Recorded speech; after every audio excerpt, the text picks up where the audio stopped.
Hello. We're live, baby. We're gonna hit him with that copyright-free liquid drum and bass music, as always. Let me do some spamming of the link. You know how I get. We're gonna be talking about Vayu Turbo today. Just little holiday vibe. I know we all have some time off. We're all chilling. And I can show you what's good, let's say. Let me post this shit real quick.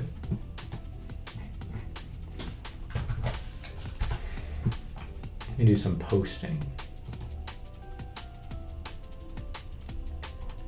Basically, I'm gonna go through the replays that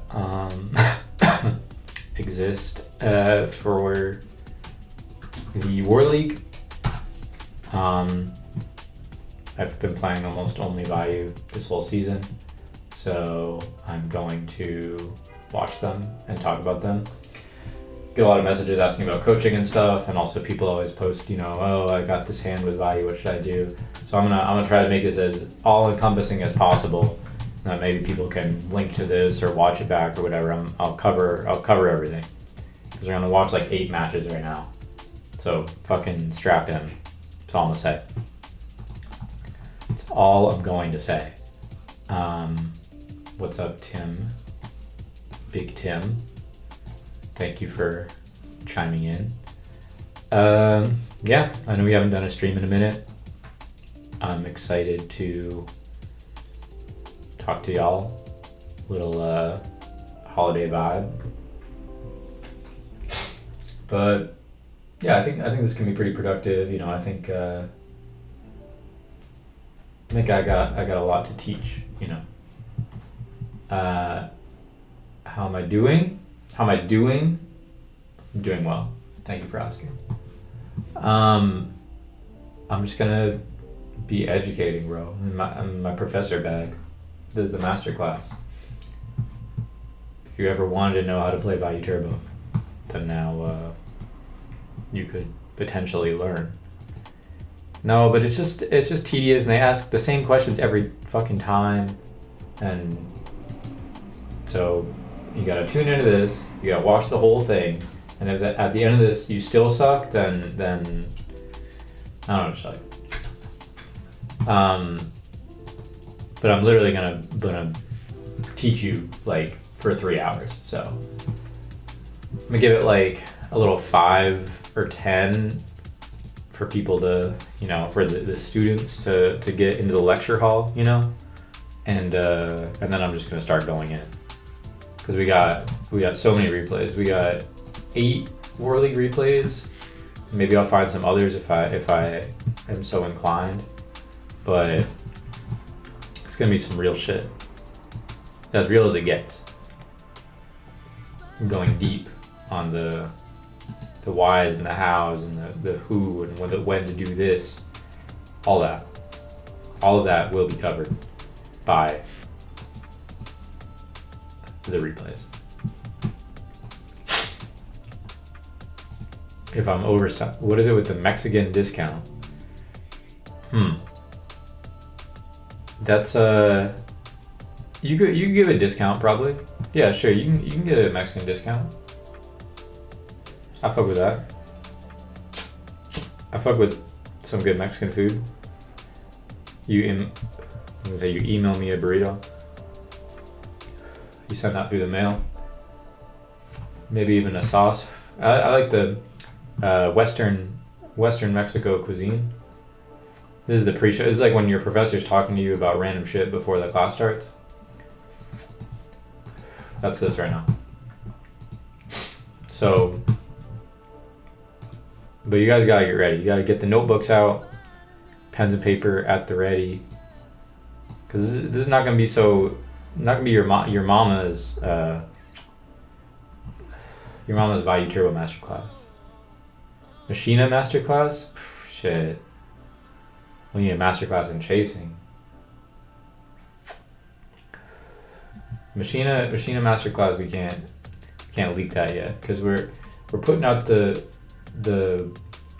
Vayu Turbo Masterclass first, then they'll all play Vayu, then we counter it with the Machina Masterclass. You feel me? So we gotta wait on that Masterclass.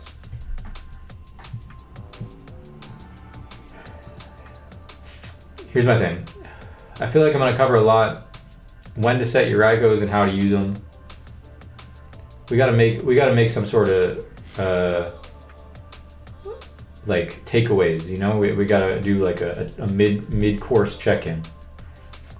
How do you think water ROE has been included in the Hero Frog main to influence the hero? Okay, bro.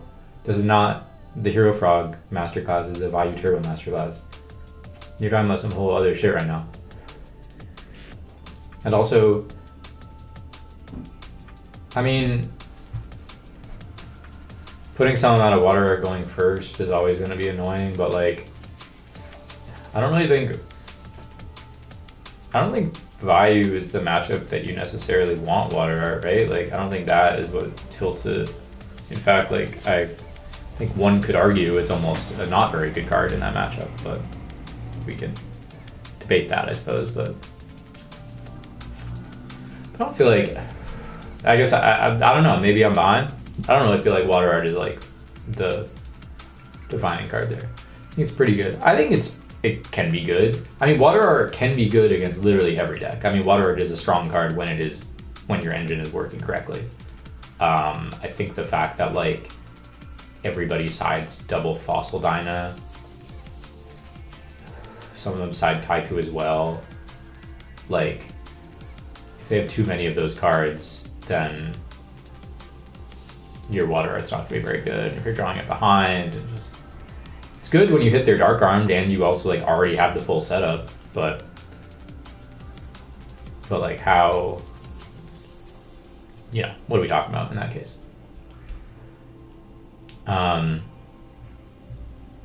For those of y'all just joining us, happy Thanksgiving. What do people say? Happy Thanksgiving, right? No, there's no Merry Thanksgiving. There's no shit like that. But you gotta lock in because this is it's gonna be up on the archive. You can watch it later. I hope you do. I hope your friend who's getting into Edison say, how do I get better? You can send them this. Because this is about to be some real shit. You ain't seen it being broken down like this before. We can start with this deck list. This is really, really similar to the list I've played in, where was it, Berlin. Double deck dev main. I said in that profile, maybe I was considering putting the Oppression over it. I think in some of these replays, some of the weeks of War League, I did do that. I think maybe in some of these, I might have made a Crow. I might have. The side is very slightly different from that list. I didn't have the Light Mirror Jiu-Jitsu, but I think I probably have sided those at various points throughout the season. Yeah, I mean, I think it does, have the Mycon Icarus over those, essentially. Could do more Dynas, but yeah, there's a fairly standard value list. The point is not to focus on the list, because these value lists are all within one deviation of each other. So whether you want to play the third grep from the side or main your legacy, whatever the hell you're gonna do, 2 hamster, 1 hamster, chaos sorcerer, shouldn't really matter that much. It's not gonna change the way you play the deck. But what will change the way you play the deck is how you play the deck. Don't let that one go over your head. But we're gonna need to get into these replays ASAP, because I feel like rapidly the quality of play is falling off. As we speak, it might be falling off. So I'm a little concerned about y'all, and the messages I get are downright concerning about the level of play being represented across different war leagues and locals and bigger tournaments as well. You're seeing misplays in the replays. You're seeing just all sorts of shenanigans that you really don't wanna get involved with yourself, if I were you. So that's why I'm here, to help you along the way. Hold the lore, set charge. See, this is exactly what I'm saying, bro. People are doing things the wrong way. Let's just say doing things the wrong way, high key. And so I'm here to help. I'm here to help, bro. Like, I'm here for you. It's your time. You're paying the tuition with your viewership. So I got you. How much do you value the heavy turbo decks matchups? Gigavi's Forge Dragons. Everything is free. Every deck is free. Value's the best deck. Okay, I'm gonna get into the first replay, and so this is gonna be some detail-oriented shit. I'm probably gonna spend upwards of 5 minutes on some of these turns. So it will happen. Most of them are probably gonna be relatively simple. I'll probably be guilty of not explaining shit that I should be explaining, but so here. To me, the main decision point is whether you hold the charge or not, right? One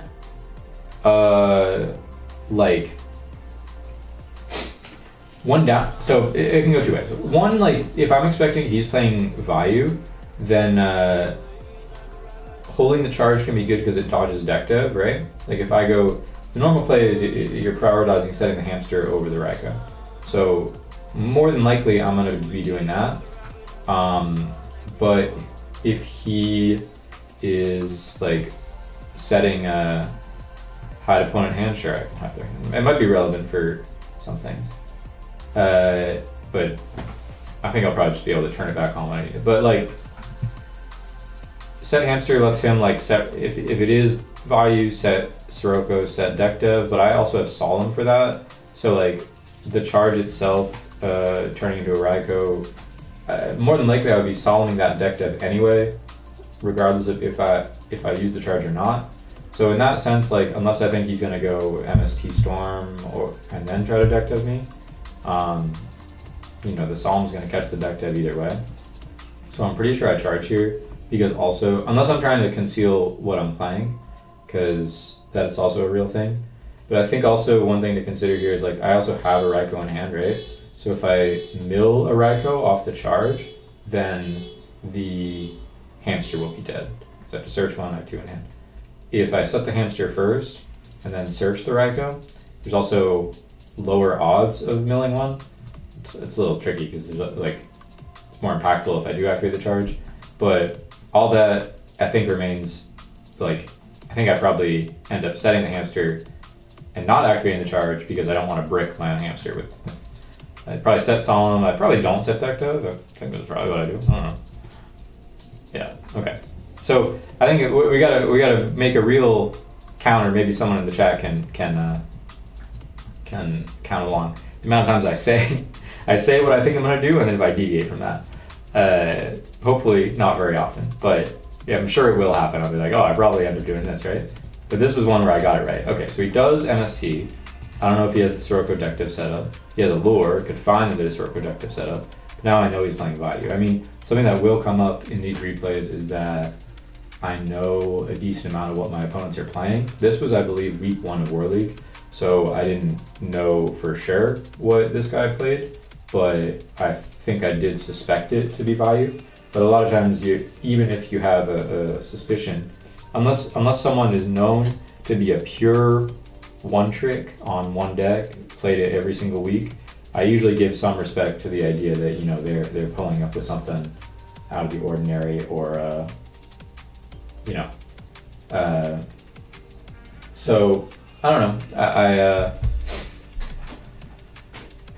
Sometimes you'll probably hear me mention that I knew their list, or I had some idea, or I didn't want them to know my list. Well, same thing here. Like obviously I play quite a bit of Vayu Turbo. You wouldn't be out of the question to assume that I would be playing Vayu Turbo in any given match, but he didn't know that. So also me holding the charge there does conceal. So he said max. I love that he said max. I've been thinking about that since week 1, to be honest. Max amount of mills, not even a number, just max. He mills his Dark Armed, which Dark Armed is a scary card. Always love to see it milled. But now he has Light Dark, and he hits Blake. So my hamster triggers. I'm getting the Raiko. If he set a back row here, I probably wouldn't even be Raikoing it because I would assume it's something like a Dust Shoot. Although if I were to summon after that, it could play in something like a Torrential. Now I'm in a bit of an awkward spot here, where I don't immediately have an out to this Trooper. I could brain control it, right? I could brain control it, mill more. I could also charge. I'd probably charge first if I were going to do that, right? Like I'd charge first, get the Raikou out of my deck so I don't have a chance of milling the Raikou, and it's just better mill quality in general. But then I could brain, I could Raikou pop it, and he doesn't get the draw if that happens. I think what happens is I charge here. I'm remembering this game now. I mill a Gardna. So the Gardna becomes important because even though I could do that, and maybe had I milled a Vayu or Sirocco piece here, I might be more inclined because I'm essentially getting 3 more mills. Like the issue with doing that brain control play, I guess I'm getting 6 more mills total, but the issue with doing that brain control play is like, I don't really have any amount of defense, you know? Or sorry, I don't have any more offense. That's what I mean to say. Like I can get in for 200 damage, but he still has a lot of cards, and like honestly, a lot of my cards don't really do anything. Like I have Storm, Deck Dev, more Raikous, but like those aren't really gonna like help me progress my game state. So I don't really want to use my brain control to make like a pretty like mid offensive play, if that makes sense. I think it would only make sense if I knew that I had access to the Vayu Sirocco as follow up and then could get into my deck dev. But I don't. I think, yeah, like I said, had I milled a piece there, I think I might have considered it more. But now, I mean, it's bad to set. Anytime they have something, you know, that you don't want to be Raikouing, i.e. a card Trooper, you obviously do not want to be setting the Raikou. I mean, I'm not saying anything crazy there. But the one good thing whenever you have to do that, let's say, is like, if they want to get value off, you know, the Trooper attacks over the Raikou and you're forced to pop the Trooper, which many people do, then they're basically forced to do nothing else with their main phase 1 or battle phase, right? Like they have to just like enter battle swing. So in terms of like other forms of development and like threatening your life points, that often isn't going to be the case, even though you might take a neg in Raikouing the monster you didn't want to Raikou in the first place. In my case, I have Gardner, so if he doesn't commit another monster, it's kind of like puts him in an awkward spot, because if he commits another monster, then I could Raikou that, and he is not getting the guaranteed plus in the same way. But if he doesn't commit another monster, then I could Gardna and essentially force it in the same position next turn. Which is not exactly a great position for me. I don't really like using my Gardna this way. It also gives him free mills. He keeps milling max. So, you know, I don't love it, but it does, once again, kind of like, now I've kind of walked him for 2 turns, where I know he can't really set a back row there unless maybe he has Torrential, but he didn't set it the prior turn, so pretty unlikely. Like, kind of locks him out of doing anything for a couple turns. And the good thing about that is, like, if you actually think about, like, not that resolving deck dev means I auto win this game by any means, but like if the goal is sort of like to get to a point where I can resolve deck dev, or, you know, clear this Trooper without much value being gained, then I have actually so many draws. I remember talking about this with Marcus after the fact, because like, even though it looks kind of like I don't have an immediate out to the Trooper, and gardening is a little bit of like desperation in a sense, like it's hoping that I draw an out, but you have to think about everything that I can draw here. It's like, you know, like Arma is a good draw as well, you know, like not just that, you know, I could flip these in mill or whatever, but just like Arma swing over, like still puts me in a good spot. Like after that Trooper's gone, he's gonna have to deal with 2 Raikous, and unless he has, you know, specific things like, you know, Sirocco, and could try to Black Rose, like things like this, like that's gonna be difficult for him as well. So I have either Tuner as a draw, Gale Plague, because it lets me make my deck dev live and get the plus off the thing. You know, if these Raikous are forced to flip, or, you know, I could flip them on my turn if I wanted to, then there's a bunch of mills that get me the plus there. So yeah, also like Arma send Plague, Brain take the Trooper, make Catastrophe there. So Rhoda, Arma, Tuners, Caius obviously is a good draw. These are the types of things that you got to be thinking about mid game. I mean, it's not necessarily a threshold that I would clearly defined, like, oh, if I had this many good draws, then I would garden it. If I had this many, then I wouldn't, blah, blah, blah. But just to say that, like, even though this looks kind of like I'm kind of sacking him, I am not. Maybe. I might still be sacking. But now you mill 3. I think I go swing here. I don't make the thing first. Yeah. And I think I do swing with the trooper here because even if he gorges this, like I know I'm probably going to be deck deving him next turn. I'm likely going to make the armed wing off this and deck dev it. And so I can Gale half the Gores or the token, whatever, before that, and then Raikou pop something else. Like I don't really care if I have to use one of these Raikous in a kind of lower value way at this point, because I already have kind of a lot of momentum, and he needs like some pretty specific cards for crackback, especially because I'm going to be resolving the deck dev, and I have my own value for follow up. So kind of just like evaluating things that way. Yeah, Gores is not really a threat here, so happy to take the extra damage. And yeah, done. We're just making armed wing. Do I shotgun this? So this is actually a pretty, like, I feel like this will probably come up in other games. Like, do I shotgun here? So here's the thing, is that a lot of times in the value mirror, right, like the reason to shotgun, more or less, or maybe we can say a couple, is that if they are holding an Arma, then they could summon the Arma first and use it. But that's actually one of the only punishments, I would say. There's a Trooper, you know, like the same thing, they could summon the Trooper and use it, and they're getting an extra draw, which, I mean, the draw will get hit by deck dev, but you're also kind of going to be forced into chaining it to the Trooper effect in some cases anyway, because then the Trooper bigger than, you know, would get hit by the deck dev. There's just in any matchup, you know, the situation that they could start setting a bunch of back rows, and then you're not going to be able to see what the back rows are if they suspect you have deck dev. I guess on the flip side, you know, the advantages to holding it are if they are activating things like brain control, and you know, you can chain the deck dev. In this case, assuming deck dev did not exist, or he wasn't reading it, would certainly be incentivized to use a brain, because like brain, stack for plague, make a Stardust or a Dark End, be a pretty good play for him. And I will say in this particular spot, it's not like incredibly obvious that I have deck dev. Maybe it is, because like this is not a prison, given that I didn't use it on the Trooper, but I think that there's still a world that it could be a bottomless or something. But another reason you might do it early is to get them at the wrong dark count for Dark Armed.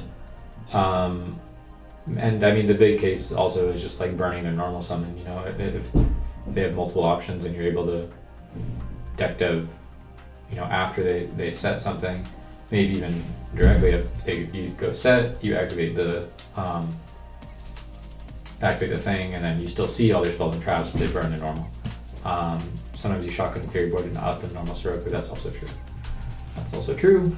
I mean, any situation where I feel like I'm gonna be forced to deck dev on their first action anyway, then I might as well just do it preemptively, just because then it eliminates all possibility of them like doing sneaky shit to set back row, or me like losing out on information.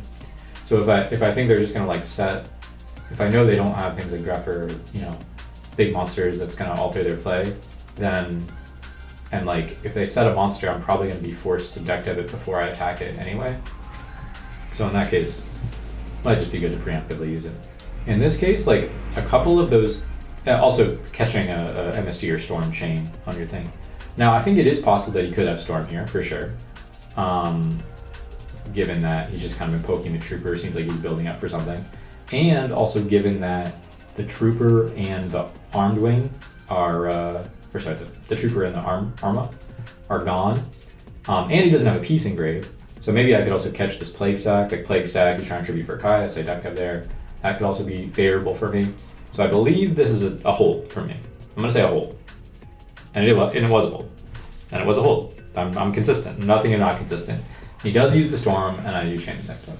So this puts him at what, Vayu, and then I see his hand. So at this point I am going to show just because I have this knowledge in the actual game, like just be easier to talk about. So anytime this is happening, right, like anytime I'm deck deving them, anytime I'm dust shooting them, I'm just thinking like, okay, well, like what's the checkmate scenario? You know, how do I make sure I can use this knowledge and put them in a no-win scenario? So here he kind of, his only play is to Plague stack and then Tribute for Caius if he wants to do that. He's fairly sure both of these are set Raikos. He knows this one is for sure, but like I charged and like he knows both of them are Raiko. But he also knows that I have the Armor Master coming next turn. He has Mirror Force to potentially block the attack, but overall not that good. He could do something really, really crazy and like Plague stack, Tribute for Caius, Burial, Plague stack again, make an 8. You know, you got to think of all the options that he can do. But like the most likely thing, kind of obviously, is like stack Burial, Tribute for Caius, set both, and kind of either. But then in that case, he kind of has to shotgun it because he knows my Raiko is just gonna flip. And if that's the case, then I know I can Storm his Mirror Force. I mean, I know I can Storm his Mirror Force either way. There's not really a world where the card that he stacks here is going to be Mirror Force. Like he's always going to have to set the Mirror Force. And regardless of if I get deck devved or not, which, yeah, like I said, he does have to use it there. And now, I mean, this is game over. This is, I mean, a lot of explanation for what is kind of intuitive upon seeing that hand. Like he has no plays. He's going to have to stack a card. I have Storm for the Mirror Force. I have a 2500 body attacking him. He is going to lose to 2 2500 bodies attacking him. So this game is just over. But I mean, you do kind of like gotta dot your T's, whatever. And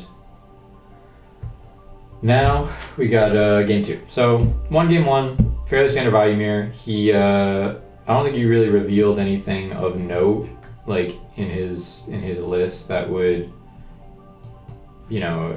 make me think.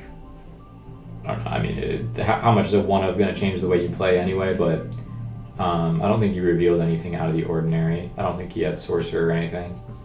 I mean, that is something to be aware of if people are playing Sorc or not. Let's see. He's on 1, 2. He's on 40 cards, right? So it's at least not the standard 41 card list. Like, could still be playing Sorc, but it's not that list. So he opens with a lore again. It's always a lore with these guys. Now, there's a lot, lot to be said here. I don't always slam my mind cons right away. I think a lot of people just proceed with the idea that every set card is going to be a Raiko or a hamster. I have played enough to know that's not true. I mean, if you think about it, sure, the Raikos and hamsters are more desirable sets than almost any other card in your deck. But just on a raw numbers, I mean, if there's, in the 41 card list, there's 3 Raiko, 2 hamster, 1 charge. In most 40 card lists, there's 5. They're cutting one of those. But it's effectively like 6 cards that the Vayu deck could possibly want to set, thinking of 3 Vayu, 1 Plague, 1 Necro, and a Card Trooper. And if, so it's slightly more in favor that they would be setting a non-Raiko or hamster, sort of. I mean, if they're drawing a combination of 2 of those cards, they're almost always setting the Raiko or the hamster. But it's just to say that the likelihood of them, if they didn't draw any Raiko or hamster, then it's fairly likely they drew a Vayu or one of the other guys, and it's fairly likely they're going to set it. So I think there's points of time that it's more or less likely for things to be a Minecon as well, or things to be a Raiko for you to be able to Minecon effectively. But it also really depends on the card quality of your hand and how much time you think you'll get to work your way into that position. And yeah, most people want to hold it for Greffer pitch. I mean, it depends if they're holding a Caius, like, and I mean, I think actually a lot of people don't really think in that way. Like, if they don't already have the Greffer already, like, then you might just set a blocker. I certainly want to keep stuff to get good Greffer pitches, but you can easily find yourself behind doing that too. So especially if there's multiple copies, and like, then if you draw the Greffer, you still have the card to pitch. Depends. It's just to say that like a decent amount of time, if you go in with the idea that you're gonna slam Minecon at every single set they do first turn, like you're gonna get punished like 30% of the time. I don't know, 40% of the time. So it's a bad mindset to always be thinking that.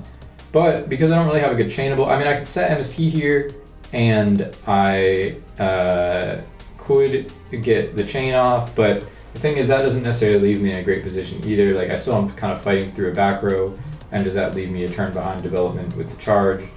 I have no way to convert right now, so it would be passing back over. That's true if I snipe a back row. But, so yeah, I mean,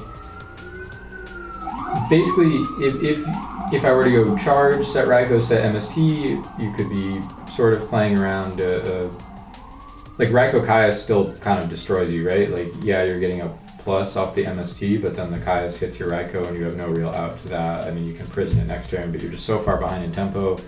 And you might get decked out. I mean, you might not hit anything immediately, but like, these are all things that are kind of going through my head. You could set MST and not use charge. Also, like, plays around decked sort of, in a sense.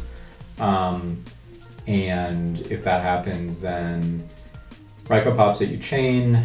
If they're setting another flip for development, that's a good spot where you Minecon. But once again, like, if they're leading on Raiko, then they're setting something else next to it. There's even like a less likelihood that that one's also going to be Raiko. You could argue. But so just like if my confidence level is already questionable here, then it would be even less likely the next turn. So I think just going for this is not a particularly strong hand, and I think that playing out of it in a kind of incremental way would rely on too many things to go right, like probably hitting a good mill off the charge, them not having a hand with which to capitalize, and also maybe banking a little bit on this actually not being a Raiko. But so I think overall the best play is just Minecon. But this is how we're getting, bro. This is how we're coming at him to spend however long we just spend asking ourselves whether we Minecon here. But he also shoots. Oh, I probably see. What am I doing? I didn't have all the info, bro. I forgot that he shooted me. This was 8 weeks ago. He sends Sirocco, and now it's like even less ability for me to make a comeback, and he knows all my cards, so he's gonna know how to play around them. So this is just a clear, like, you gotta Minecon and like pray a little bit. You gotta hope that Fang is a Raiko. Easy. But, and this is where shit gets differential. So here, I mean, the just correct sequencing is to charge. You're gonna end up charging anyway. There's no like modularity here where you sometimes get Lila because I don't play Lila. So you're always going to be charging for Raiko. The only option is to hold it for a potential deck dev, but the position that we're going to end up in, as you see, is not really possible for you to get deck dev. I suppose it is because I end up setting my own Raiko, but you'll see what I mean. We're going to have the MST set anyway, so unless this is exactly, and then, even then it's only going to hit the Raiko, maybe still worth it to get rid of the threat. See where I'm going with this? But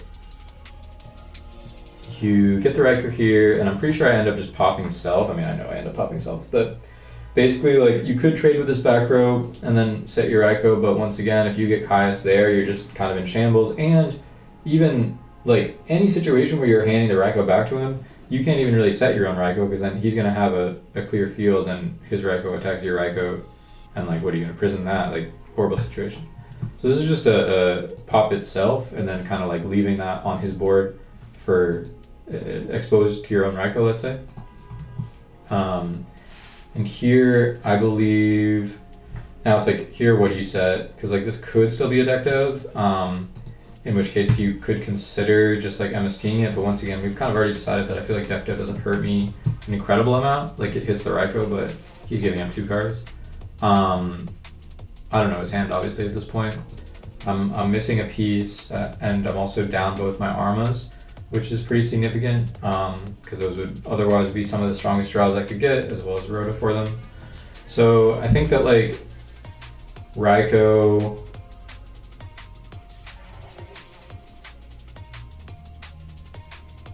it's probably just Raikou pass.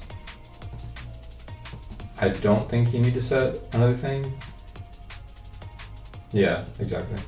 Exactly, this guy gets it. I love that. I love when I come to the same conclusion that I did in the game. I redraw the Sirocco, which is like actually a fairly good draw, I would argue here, because it's just the other piece and kind of gets my engine going. He did not summon anything in contest there, which like certainly if you have Arma or a Grepher pitch, if you don't have anything to pitch with the Grepher, I could see holding it perhaps.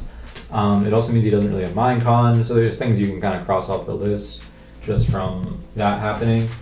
But the fact he didn't do anything, he also probably doesn't have a Sirocco, I would say. Like, he knows my hand was completely dead, and he knows my Raikou would be incentivized to pop the back row. So he also, I just milled the Necrogarner there, right? That wasn't already there prior, yeah. So, I mean, Necrogarner is obviously a pretty helpful mill. Just insulates me against some of the more aggressive things I could do. But point being, if he had a way to pressure the Raikou, I think he would have done it. Now, it's not out of the question that he could have Gores there, but I think he might have had to draw it at a later point, which could happen. But you know, there's going to be points. You just can't always play around Gores at every moment. There's going to be points that it hurts you, and I think that even though I'm kind of stabilizing here, my position is really not is strong enough to be respecting it. And you could argue that it's not like the worst case if he Gores me, like whether that's prisoning the Gores body itself and letting the 2k crash, then I'll still have Armed Wing and Decaius and MST to ensure that goes through. So, you know, you could argue that that is not the worst case, but in fact it would be very bad if he Gores me. Now, he drew and passed there, and even with him having a relatively dead hand the prior turn, I was still,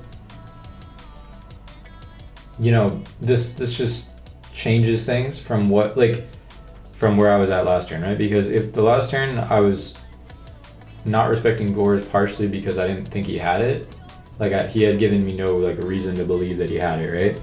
So on this turn, he draw passes, and I just really like, I still, looking at it now, kind of struggle to think of a combination of cards that he also had most of the prior turn that he wouldn't have committed here. I'm really honestly confused. I mean, he could have had things like deck dev, he could have, you know, been holding things at return, but all of these for the most part, like multiple Caiuses, you know, things like this, like we said before, like Minecon he's using, Sirocco he's summoning, you know, so I'm just confused like what cards he's holding completely. A Raikou you're setting, a Vayu you're probably setting. So I thought at this point it could be decently likely that he drew Gores. Like a Sork is a card you could be holding, but like it's almost difficult to name 5 cards that none of which he would have committed last turn or this turn. So when it comes back to my turn, I draw Torrential for turn. As you can see, I set the MST, and also setting the MST I thought of as a little bit of a bluff, you could say, because I think a lot of people would be expecting to set the Deepers in there to protect against something like his own Sirocco. But sometimes mixing up your timings on things like that after you have gotten dust shooted is what you have to do. And if the Sirocco does die, then I'll have my armed wing anyway, and I have the Gardener, so I actually do still have layers of protection. So now I draw pass. I mean on that prior turn when I drew the Tarantula. Now I drew a Crow. This is post board, so I have Crows in my deck. A lot of people don't like Crow, but this is a situation where, I mean, sure, like, drawing different forms of pressure might have been good here, but I think you can kind of see that Crow is actually a quite strong card. Like, if he's holding some amount of, like, sweepers that he's building up for a big play for, or, you know, either way, whether he does or does not have Gores, him draw passing for multiple turns, he's building up resources with which to make some sort of play, you know?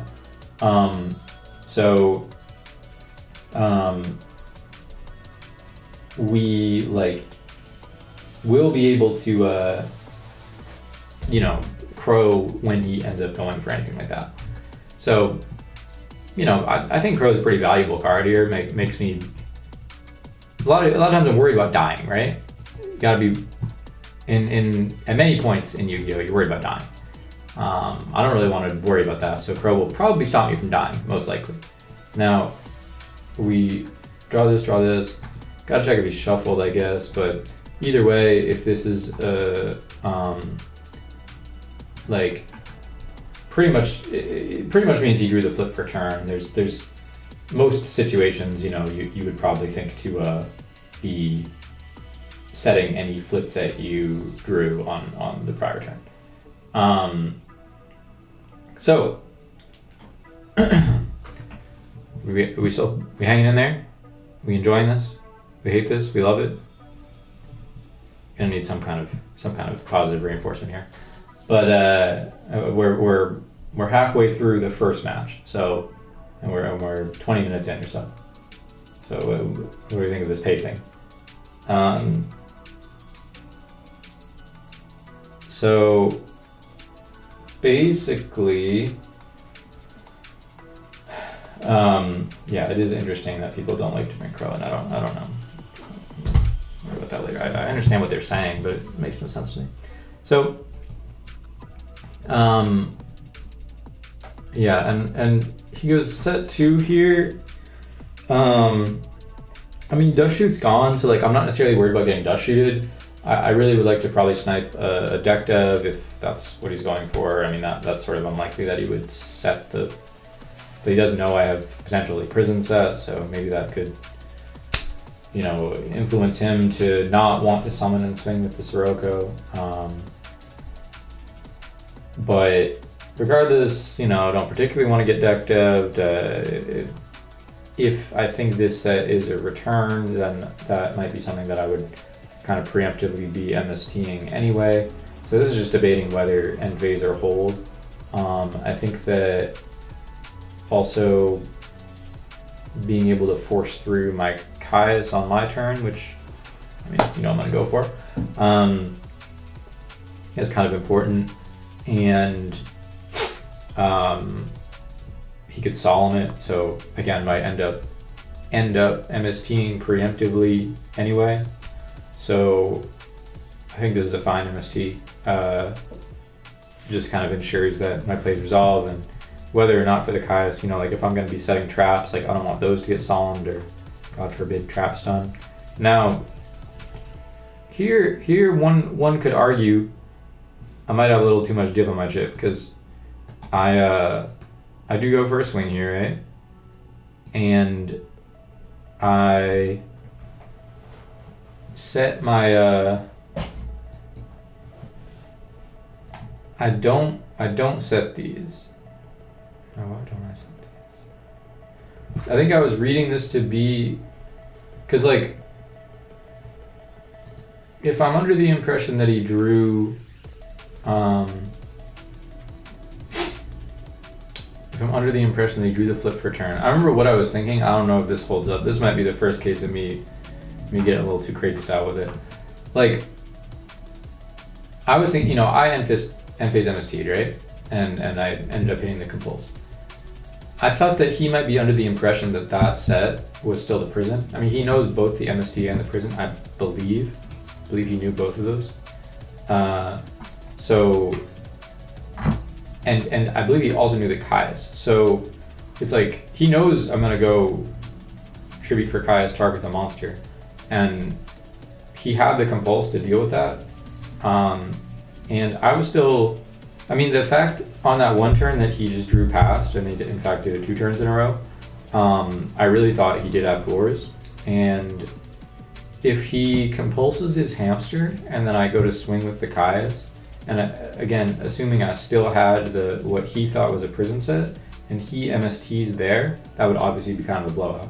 So I thought because he had seen so many draw steps, he could be setting up for some sort of play like that, you know, compulse MST on my attack, like compulses hamster back. He just kind of wins from that point because he knows all my cards, like he knows what I'm gonna do otherwise. And the fact of the matter is, it's like I swing with the Kai's here, like even if it's not MST, right? Like what is it gonna be, like a D prison or something? So either way, like it was pointing, and like it wasn't D prison, right? Like he didn't use it on the attack. So I was reading the MST. I guess there's also a likelihood that it could be like return, something like this. But I decided to not set these because I didn't want to turn his Gores online by setting them. And I have the Crow for protection. Again, like this is about like layers and multiple protection. Like I don't need to risk these to the MST because I have Crow Garden, Crow Garden. And I have the follow up with the Armed. So he draws or whatever, Rhoda. Pitch. 2 darks now. Could stack here for the Goyo, but I will be crowing. And now he sets a back row. And here, like, this is presumably back row that he had the turn prior. And I don't know if I was reading return at this point. It is a likelihood that he could have had it and was trying to set it up in this way. I mean, that's a card that a lot of people, you know, try to take multiple turns to set up. So when I'm thinking about the cards he has, like the reason why I went for this Armed Wing there, even though it wasn't super good into his Torrential, I mean, again, I was reading that as MST. He sent the Gardener. It's pretty important to me that I clear the Grepher in battle, so even risking those to a potential Mirror Force, like I have kind of like decent enough defense and follow up my traps, because it also means that those traps were not MST. So then it's even more likely that they'll resolve. Here, no priority. I'm trying to get him to burn the Gardna. And I just set the TT there because I thought that this could also be a set Storm. I think that's why.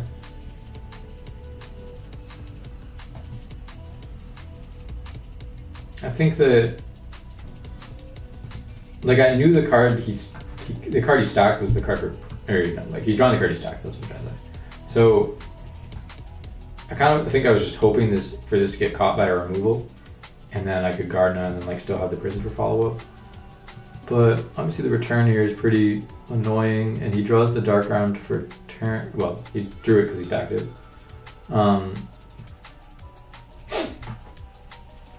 And so he's in draw phase and does all this, and I asked him for priority, and I realized, oh, you're still in draw phase. You actually can't use priority there. And now, like, especially because he revealed the Dark Round, like I think that's the ruling is like if you misdraw a card or whatever, you have to reveal it. So, you know, there's a couple things that could happen here, right? Like he can go into a 6 and then make an 8 and then like stack for Plague, and then he'd be back to 3 darks. Because like if he goes to 6, then he could also choose to use priority there. He's pitching an extra card. But if I Torrential there, then it puts him to 4 darks, and if he pitched a card, then he can't. Just to wait a turn basically. But he chooses to go into a 6 this way, and then uses the Gale effect. if he doesn't go for, I mean, I guess he still has a way to dark arm me like in main 2, but I also have the Gardna engrave. So this Goyo attack over Greffer, for example, is not going to connect. Like, I'm basically like okay to hold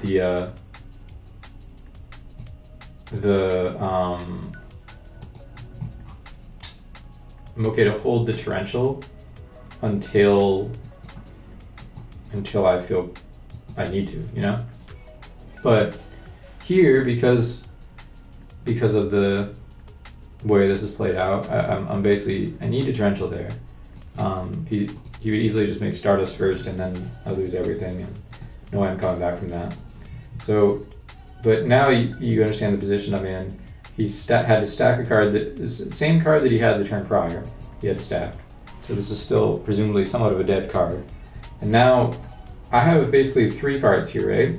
And I need one of these 2 to resolve. So I think there's an important lesson here. And this is more just a general Yu-Gi-Oh thing. So it's like, I need one of these 2 to resolve. He has 3 pops. And also like banishing the garden, and maybe he doesn't want to banish the garden, whatever.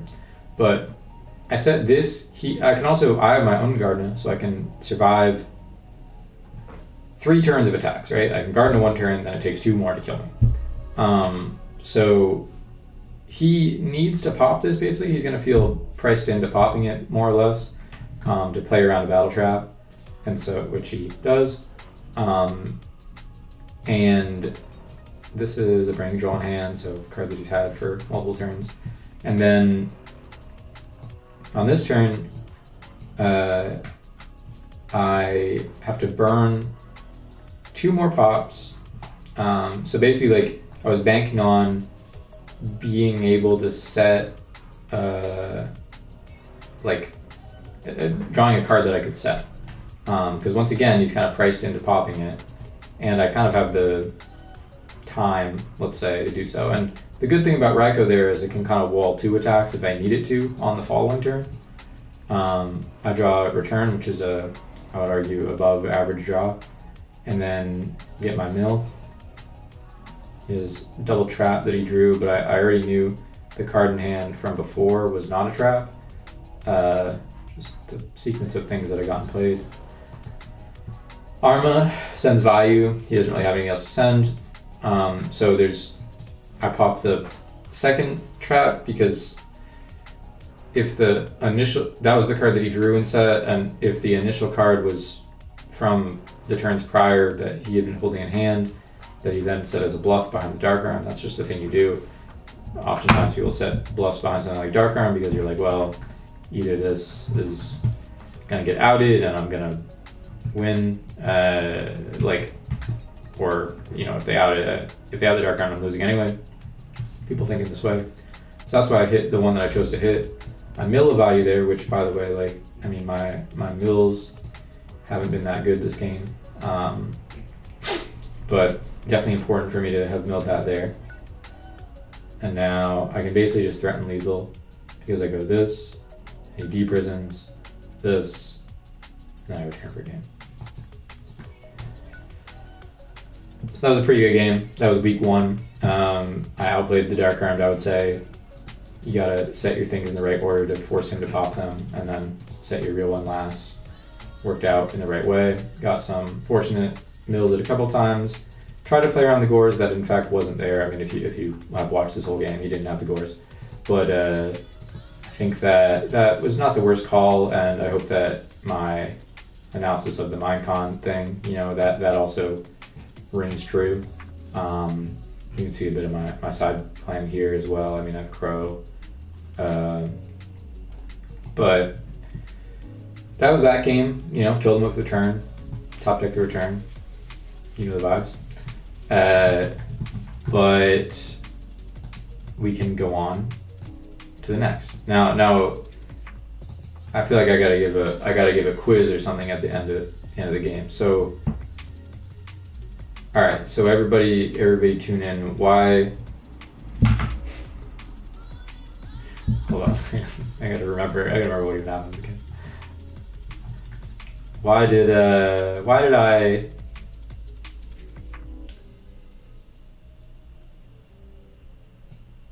So why didn't we charge here? Let's try. Anybody paying attention at all? Why didn't we charge here? Give me anything. There were a couple reasons to charge and not to charge. Please, so don't make me talk to myself. Do not make me talk to myself. I'll wait. Believe me, I'll wait. You don't want to mill your targets. Sure. Facts. Anybody else? Anybody else want to chime in? You also want to show? Sure. Teddy. Facts. Absolute facts. I get my Riker here. Better versus deck dev. Maybe. Sure. Now, why did I garden this? Why didn't I brain control? Why didn't I brain control and pop this? Anybody got anything? That one's a little more complicated. Answer that if you want, but that one's a little more complicated. That's too much to type out, but I'll listen if you type it out.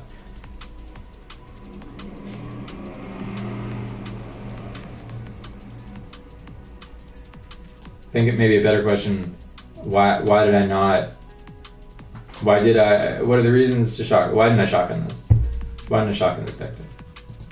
These are the decision points over the course of the game that I feel like if you're if you're a thinker, then you gotta be thinking about that type of shit. Why not shotgun this deck?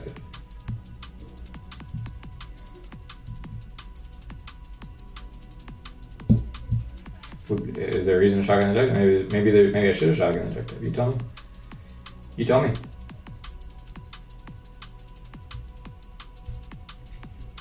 I need something, bro.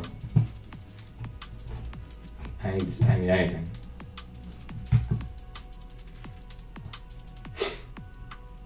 Sure. Want them to expend something protective. I think the reasoning that I gave, that a lot of times the reason you might do that were Armageddon and Trooper, and yeah, those are reasons to shotgun, and those are already gone. Facts. I'm gonna go to the next one because I literally win like the next game.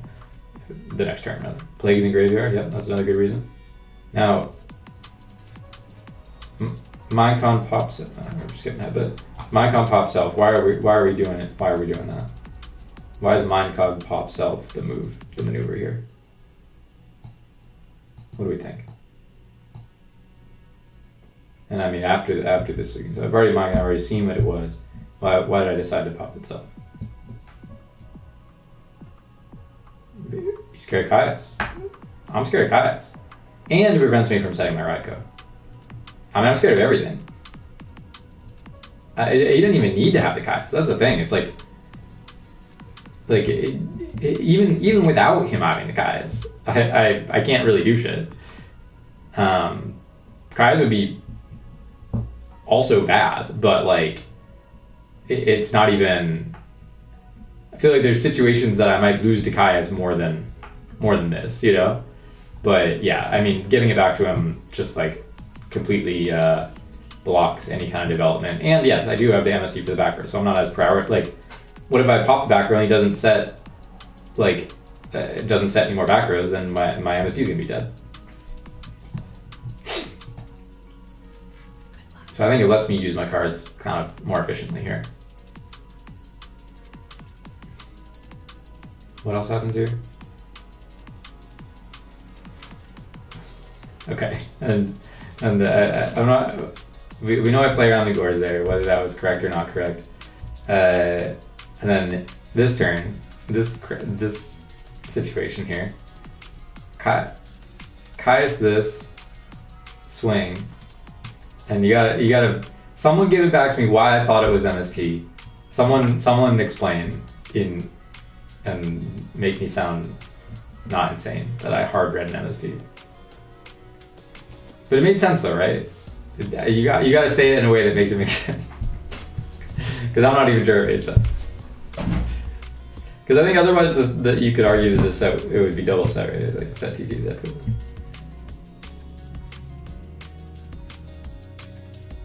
I don't know if things. I think that some things might be on a slight delay in the chat, so that's why I'm like.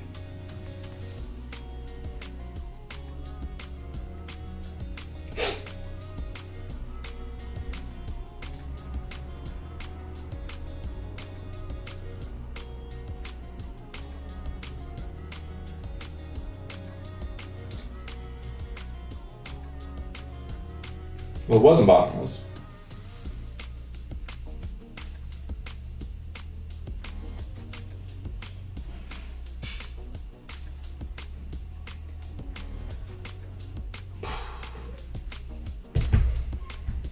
Happy Turkey Day, go. That's facts.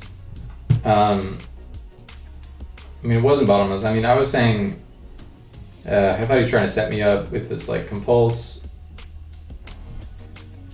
It was for the solemn, and because I thought I was probably going to MST before I used the Kai's anyway, and I didn't really want to give him a chance to use his own MST.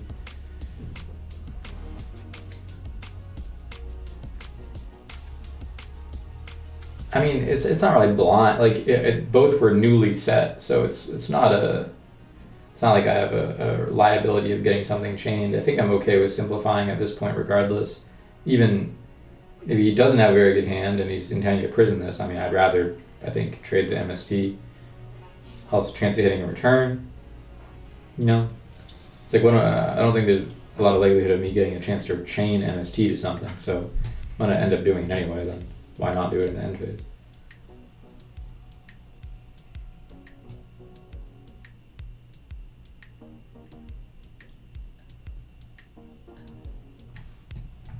The rest of this game is boring. The Dark Arm thing, I already explained. That was 2 reasons. I might not go back and do every play like that. We can try to get through them at a more reasonable pace. So that took us about what 30 minutes or something, 40 minutes. Jesus. All right. So we got to work at it. We got to work at a more reasonable pace here. That was a 2-0 too. That was 2-1. So we're gonna send a Necrogardener here. Don't know what this guy's playing. I think I expected it to be Hero Frog. I think that might have been what he was playing week 1. We're going to send the Gardener. We're going to use Stratos. I'm going to bottomless this. I don't want to burn my Gardener. And if I do burn the Gardener, then I might have to use it Kaya's or something. Part of the reason I don't want to burn the Gardener is because I have Dark Arm. So I want to get to 3 and then be able to... There's a world next turn that I could just go straight in with the Plague and drop the Dark Arm. But he does shoot me. So, you know, I could just shotgun, like, tribute set my Caius and deck dead them. I don't really know about doing all that, but it would get me to 3 dark potentially. But I think I can slow roll it, and even if I have to take myself off Dark Arm temporarily, should still be okay. This also, doing this way, kind of like guarantees 3 more traps, you could argue. I hit Water Art. Here, he shotguns the Water Art, which I find to be a little bit of an odd play, because he knew I had Kai's. He didn't know the drawn Sirocco. Like, what does he think I'm going to do there? Obviously, I'm going to Kai's it. I mean, it gives me the Kai's body on board, but he kind of gets a little nice exchange out of that, whereas now I'm not forced to commit. So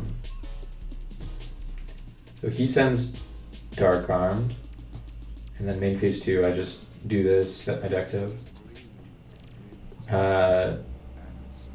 No real reason for me to shotgun here.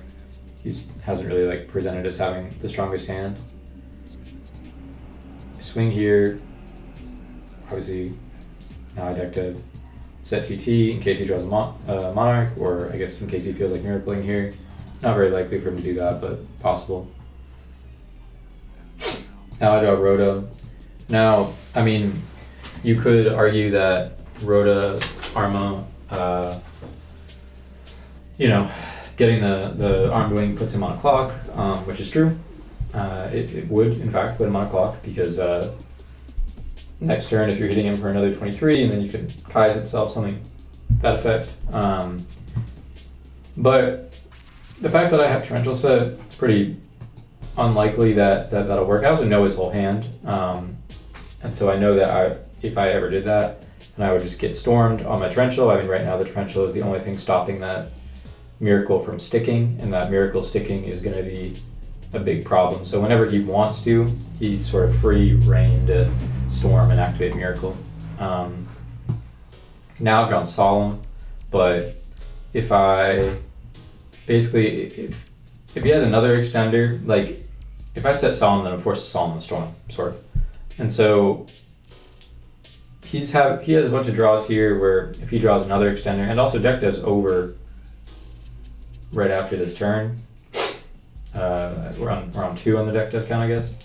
But so the way this game is going, it might draw out, and so if I'm forced to use the solemn here, then it's going to put me basically like in range of him having any extender. Then the miracle is going to either basically kill me or put me extremely low, which I don't really want to happen. I guess with brain control, so if I'm solemning, I'm taking a hit, then like my brain control is a lethal threat at any point.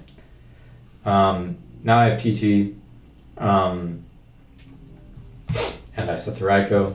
Also hoping to get mills off the Raikou so that I can use my targeted milling later. Classic basic Vayu turbo principle. He's flipping the storm. And now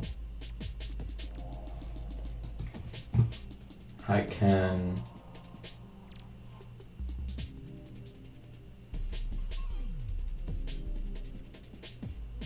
I mean, it depends if I hit a piece here, I guess, which I do, and that's not game because if I go Plague into Goyo, like Greffer pitched the Vayu and Plague, then it's only going to be 51. I think I might do it anyway because it takes him off the brain, right? Oh no, this is game. What am I talking about? I just sent a Vayu. I'm tripping. Yeah. So because I hit the surf was there, ends up being game. I'm tripping for thinking it was only 51. What am I saying?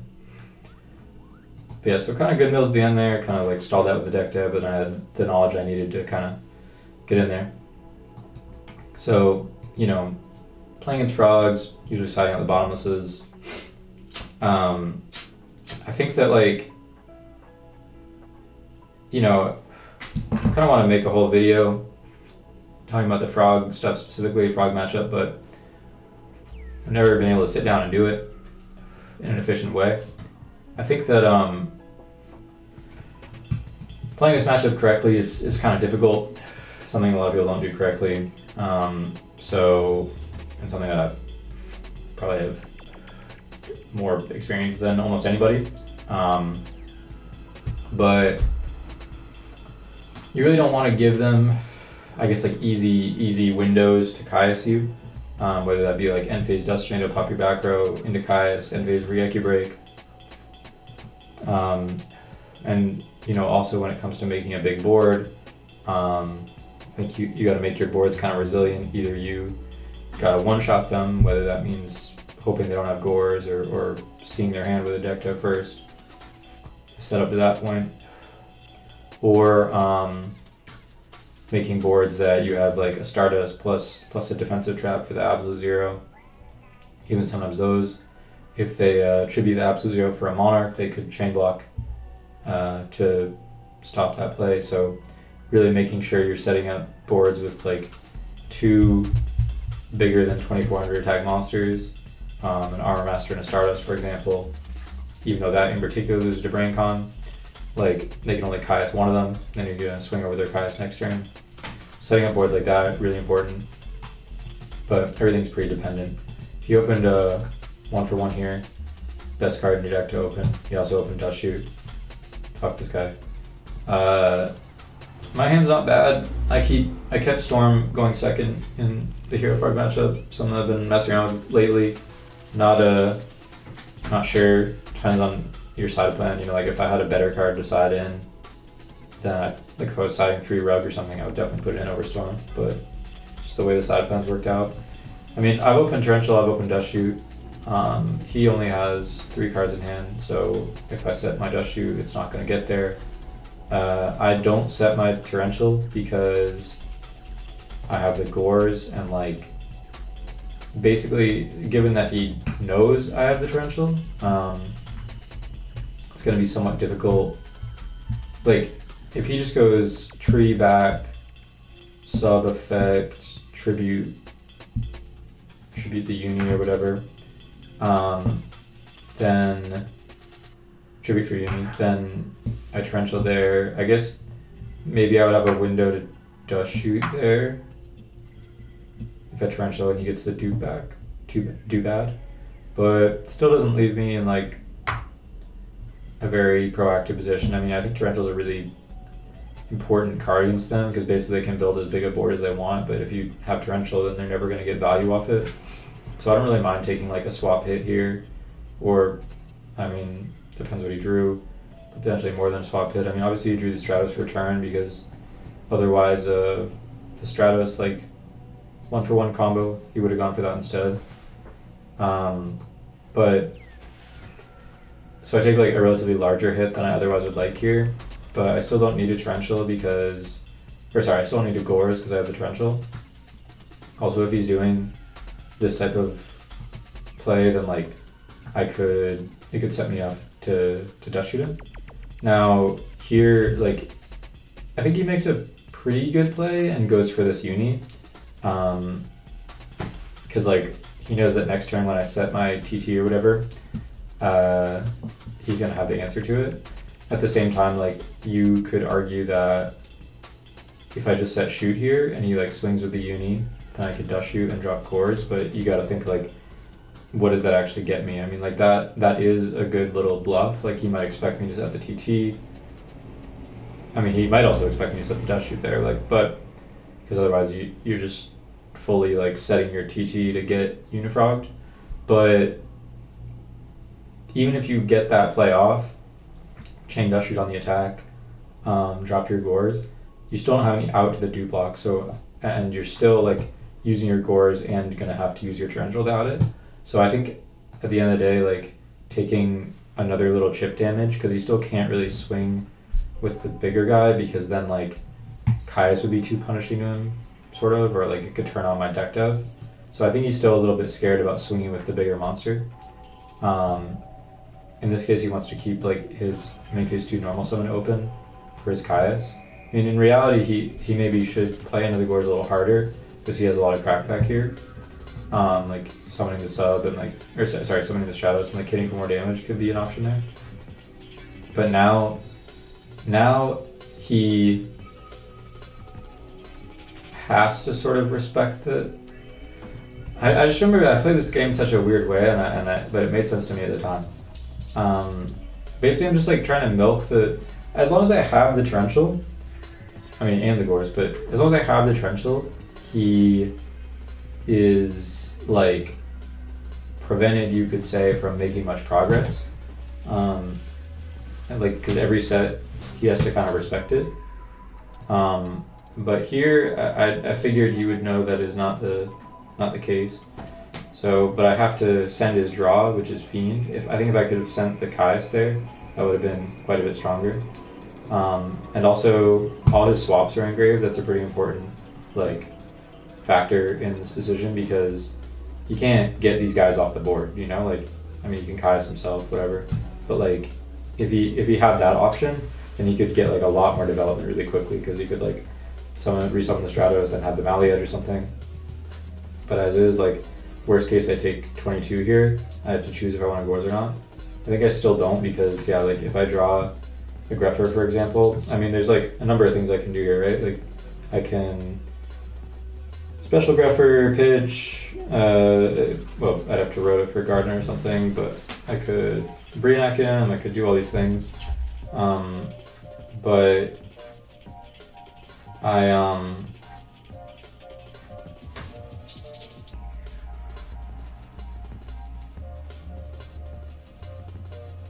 I don't know. Check something there.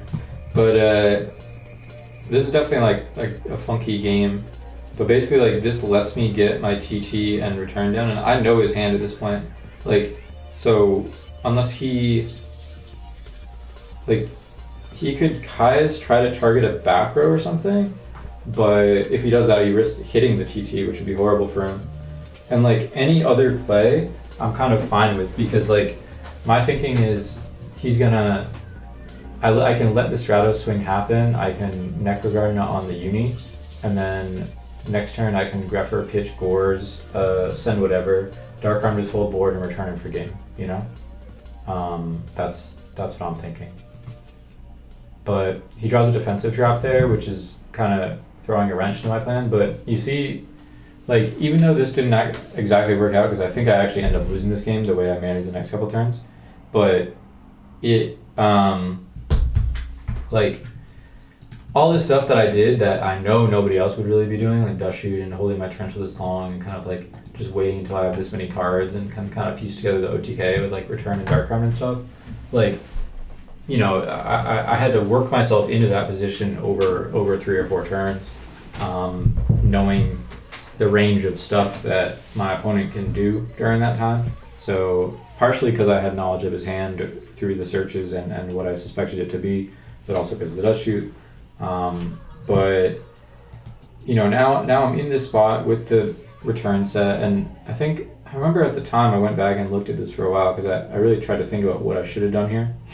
I mean, there's a lot of ways that I could chain link to this torrential, you know, and still get value off it.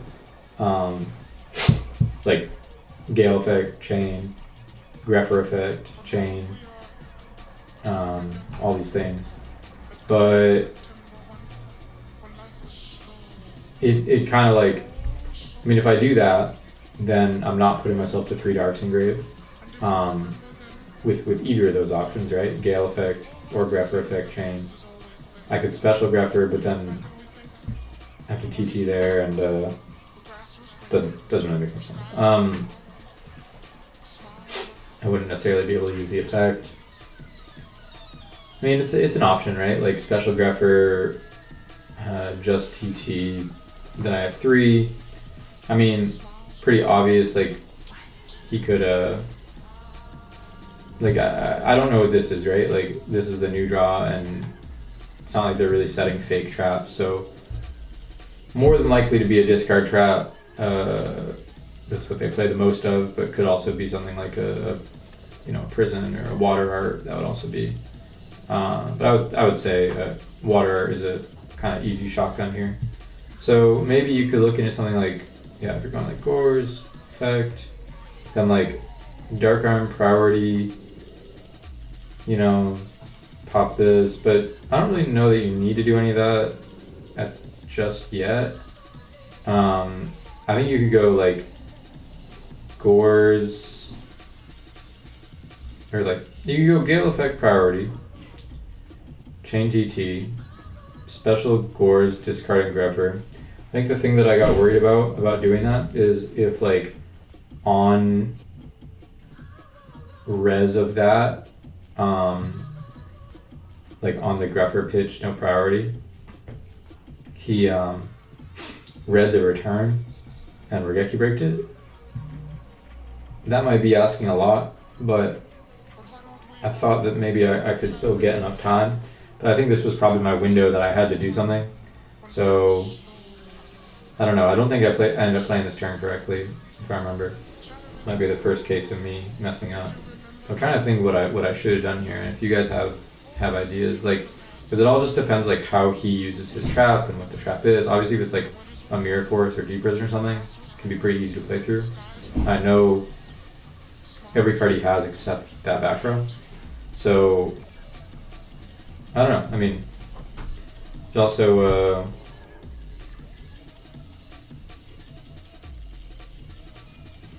I mean, Gale effect pitch, Dark Arm, start popping, like pop this, and then could potentially pop my own. But if I pop this and it's like, it's actually just not game in a lot of these configurations, because like, if this is a discard trap, even if he doesn't shotgun it or do it before I drop the Dark Armed, then going like Gale Effect, Chain GT, Special Grepper, Pitching Gores, then I'm at 3 darks. I go Dark Arm, Priority Pop, the back row. He chains the back row, target this, and no matter what I banish there, even if I banish the Gores, I could chain, but it's going to bring back the Gardna and the Gores, and I have Dark Arm Grepper, so it's 45 plus 33, it's 78, it's not enough. And I'm going to get cracked back by the Kayas. If, because remember I also can't, like, Arma send Plague because the chain links, like, return be chain link too. So I basically need to get two banishes off the Dark Armed to guarantee that it'll be game. And almost any situation where I'm dropping the Dark Armed, assuming that back row is still there, probably on res of, even if I use priority, he's going to reactive break it. There's not really a super good way for me to confirm lethal here, but I do this, and I think this is fine even if I'm not going to go for the Dark Armed. Just kind of like staves off some damage, maybe makes him use this break. Because the more cards I see, the more I could potentially play through this back row. Like, Grepher gets pitched here, priority no. So, I mean, it's kind of awkward because, like, yeah, it's a really awkward spot. I mean, if I'm going like Grepher effect, send, like, not specialing, I can banish. I guess I could go Plague, stack, and I mean now he has 2 unknowns, just worth saying. Could be a Crow or something, but not really something I'm considering at this point. But Crow stack, or sorry, Plague stack. I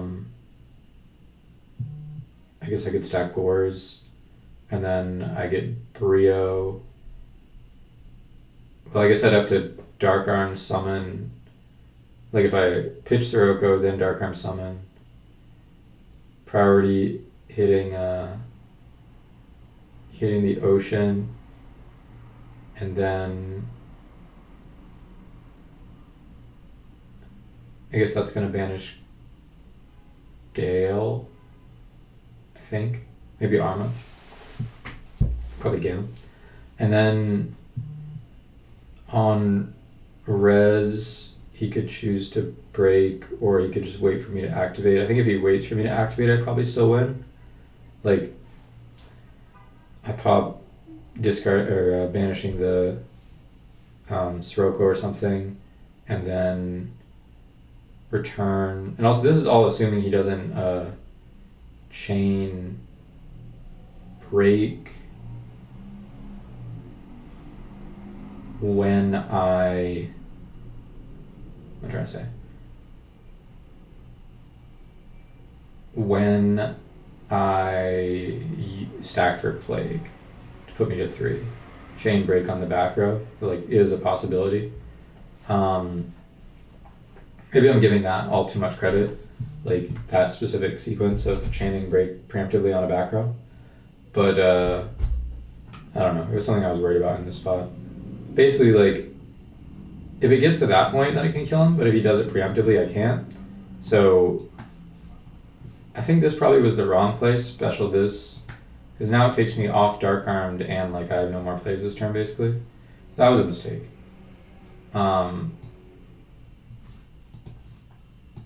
Yeah, that was bad. And now he kills me. But I kind of had everything there, and I think there definitely was a way to win. It might have involved risking him doing something, like, kind of suboptimal, because I don't necessarily think it's obvious or necessarily an optimal play to preemptively reactive break, but I think I kind of fumbled that, even though I think I was very careful in getting into the position that I got into.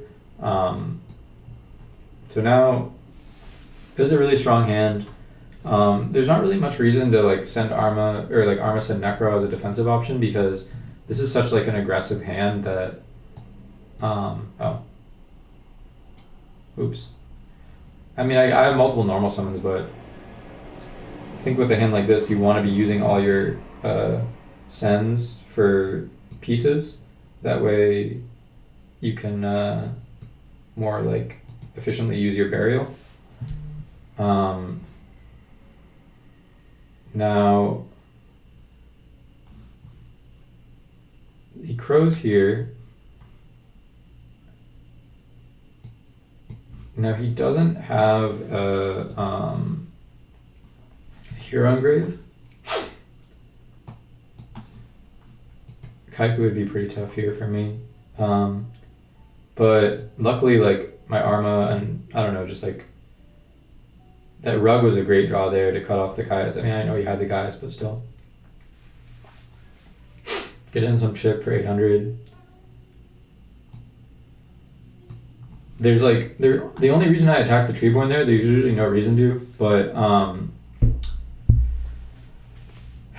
like his first action has to be bringing it back anyway, and so I can do it during the end of the standby. Sometimes you can just get a better idea of what your opponent might want to go for.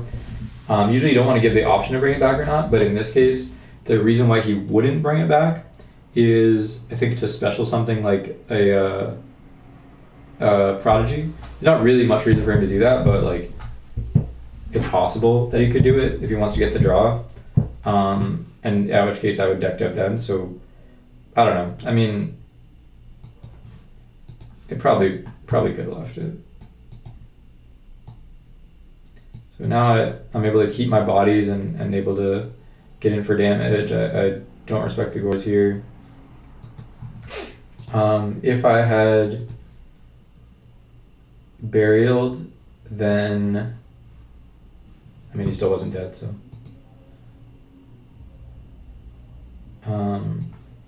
now this is a little bit awkward because I think he doesn't swing, so I have to sit here for fucking infinite turns. Stratos. I think I let the Stratos kill, or maybe he still doesn't swing with either. Yeah. Now he takes chip. I could set the MST there. You could say that the drawing the storm for him would already be kind of a lose con because I would just be too far behind. He sticks the fiend, like then he'll be able to start attacking with the fiend, even though I can guard in the first one. I also like have to debate whether I'm gonna deck dev or not. But so yeah, I think that's fine. I mean, something that I don't want to draw is something like a trap stun, but I'm also just not setting the hamster here, even though it could give me another body on board. But anything that would require that, like a Caius or something, like it's gonna kind of already put me in a favorable spot. Now I know I can beat one back row. I mean, I chain there, but you know, I just really want to find this soon because I can't. I don't know. Can't let him get too many cards because at any point he could turn off his own fiend. I guess you could consider deck deving to prevent that. Like he wouldn't be able to at least swap bounce it, and I would get to see what he had. Now I actually do draw the Mirror Force that he's been playing around the whole time, but I also have the Deep Prison set still, so I don't need to do that, and I have the Gardener. I'm kind of just trying to insulate myself if he does draw the Storm. Now I set the Plague because you can sometimes find yourself in a position where, like, you know, you want the Plague Engrave. I don't really care about bleeding the card at this point, just because I don't want my normal summon to get choked out. Now he kind of like Desperation bounces this, and I set the TT there. I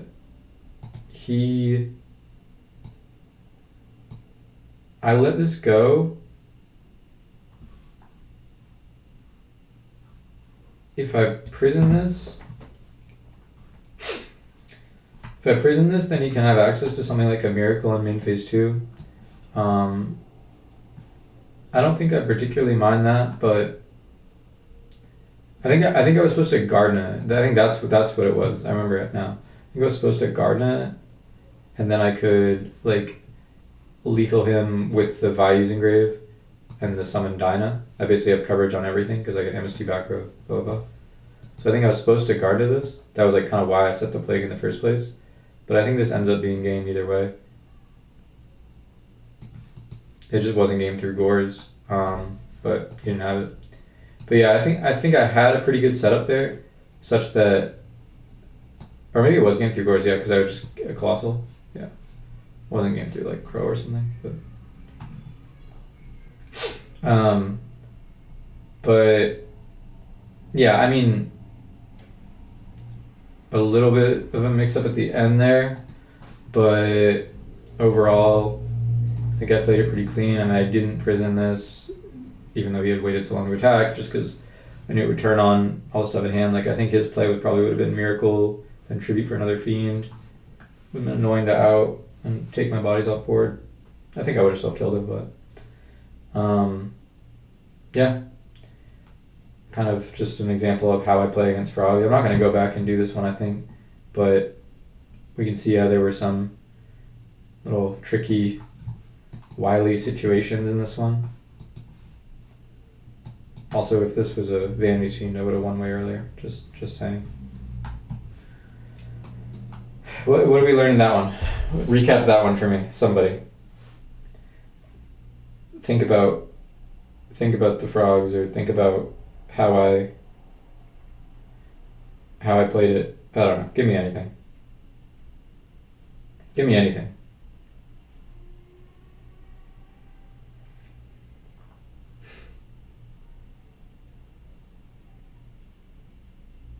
I'll wait. You know I will. I'll be waiting.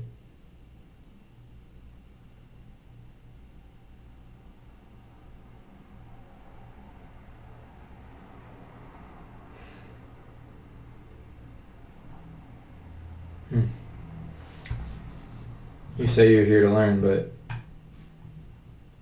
I'm asking for some participation, from some audience participation here. Open the floodgates when your plays are available. Sure. That's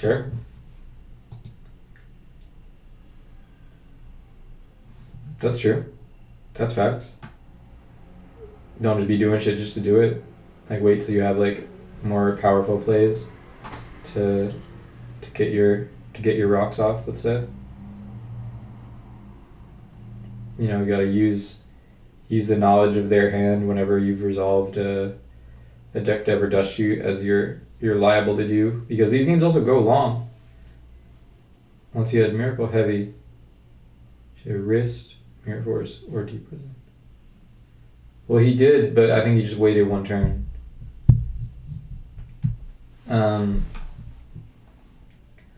I don't know if he had that the turn prior. I don't remember.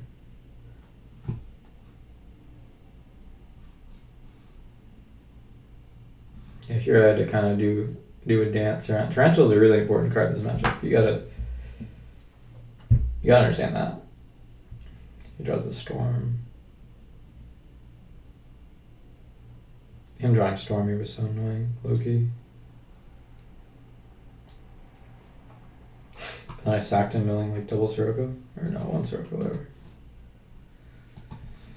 Yeah. That game too, I guess I could have played better. We're only on the second replay. Yeah, we're only on the second replay. What do you think this is?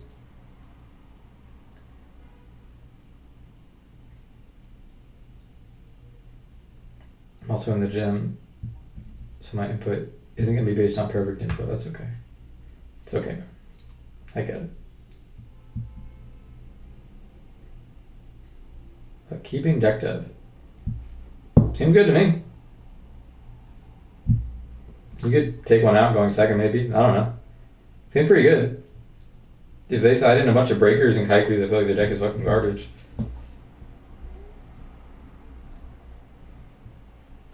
I like deck deving them, because then I know what they have. Tell me I'm wrong. You deck dev them, then you know what they have.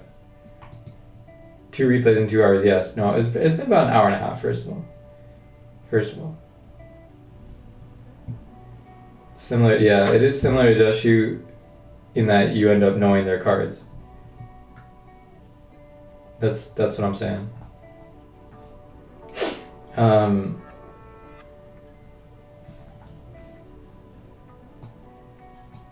going next. This is against Escape Route. I'm gonna go this one first. You know what? I'm gonna go this one first. We'll get back to that one. These are out of order very slightly. So we're leading off here. Classic set Rhoda, because I didn't want to get dust shooted. And I already have the Solemn. I already know I'm solving a storm. Just excellent stuff, you know? We'll get to that later, bro. Good draw here. Excellent draw, I would even argue. Mill double Vayu. Classic mill. Already have this rope in my hand. I could really do whatever I want here. I could Rhoda, pitch.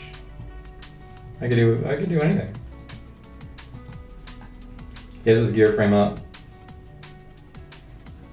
Now, really not much reason to prison this. I mean, the prison would be to trade Raiko with the back row and then be able to get your Caius down, but I think that like the chances of me being able to out this gear frame in battle are pretty high. I'd rather just like Soroko back row, or hit a back row than summon Soroko, and then build a Soroko here. So I would argue that's like a relatively strong mill. But here, I think you gotta check, like you do this, check the bottomless. You don't have to bottomless that, you don't have to solemn that, even though you could make a Stardust after, but there's no reason to like burn your solemn to force through a Stardust after the bottomless is already gone, and like what are you even gonna be Stardusting?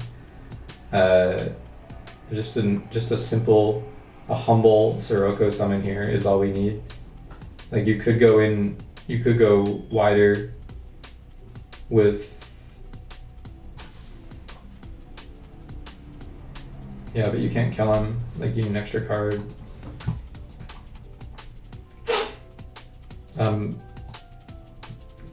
I'm getting a bit lucky this game. But yeah, basically, you know, I'm just trying to use my hamsters and Raikos to get through his back row before I do my big plays. That's just a classic strategy that I've, you know, worked on a lot in this game. So he's going for this Stardust situation, no attack, very sheriff-like play. But I don't really care about that because unless he's like, I don't know, like I'm just gonna start killing him soon. Like I'm starting to convert my guys here. I know he can do like some various degrees of trickery. I know he can do all this bullshit. I know he can do a little chain this, chain that, blah, blah, whatever. I don't care. Fine, get back to your Stardust that won't be able to attack. And I'll still have all my follow-up next turn. That's fine. I start doing some attacking, just clearing out some tokens. Now, like, I don't want to get into a situation where he's gonna like storm and chain his own solemn on my side. You know, like I don't even want to have to solemn that. So I just decided to use my Rhoda, let her rip, set my dust here because I know I'm gonna have a stack for the plague either way. Thought he might draw an Avarice or something. Here, I hard draw the plague, so that makes it even a little better. But I think I Brio. Yeah, I do my little. Does Baital force activation? Bro, you think this is the fucking Judge channel? Baital force activation. Fuck you. It's just traps. Also, it's just traps. I already know. Spells are return them set, I believe. Actually, yeah, I line where I crashed all my shit because this deck like could play Trigodia. Just a classic thing that you gotta do to play optimal. I guess it's also equally likely that he could be main decking Crow. In fact, maybe more likely that he could be main decking Crow than Trag, but I'm not gonna worry about that. Alright. I gotta lock in. I feel like some students in the class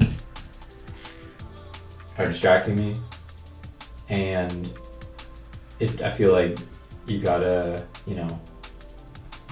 quiet down the back there. You boys gotta quiet down, or I'll separate you. That's what I would say. You gotta stop chasing, bro. I set a Raikou here after milling one of my valuable Cyber Dragons and Depression. And can y'all hear this also? Can you hear the cat? That cat is going crazy.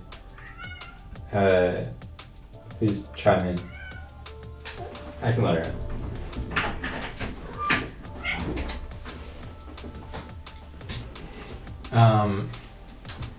But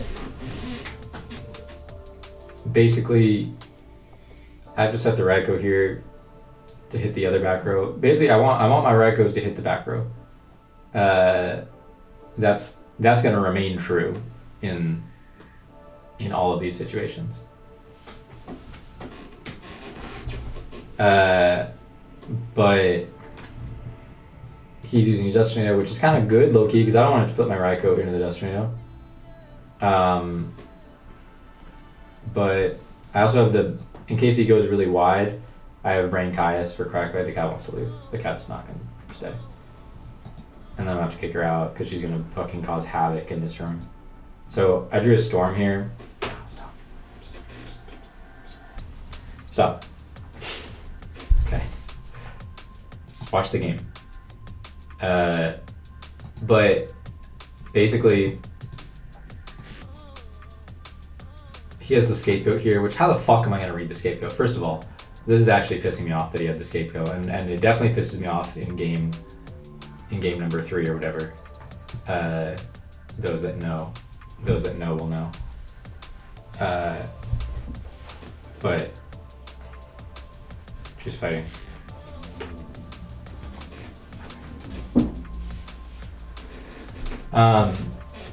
But basically, this guy's Future Vision every game too. I'm trying to represent Gores here, so I keep all this stuff. And he starts doing this crazy ass play. I know this pissed me off so fucking much because he pitches a Force here just to get his Averslide a turn sooner. Could have waited, could have easily waited. Like he could have Regeki Break pitched this. But he could have had a better, like Regeki pitched this, then like, had the Avarice after he pitched the Force. But instead he tried to do this turn earlier and did it specifically in this way, hoping that he redraws some sort of Lone Fire or debris. Like he kept the Danny engraved. And he's rewarded because he does draw the Lone Fire. This made me so mad. It's making me mad now, thinking about it. And he gets in for not even max damage. That's the thing. I feel like if you're going to do this play, don't you have to decide at the beginning like whether you're going to respect the cores or not? So, but I'm sitting here. How am I going to out this board? This is a big board that I now got out. And I think that it's going to start with alluring, right? You just go, you got to see what all your cards are. Draw a Dust Shoot too late. And really have very few plays to make here other than set my Dyna and Prey. The one Lone Fire on his field is the only thing that is immune to the Dyna, but it would still put me in a very favorable spot. So I just storm away all his bullshit. Set my Dyna and Prey.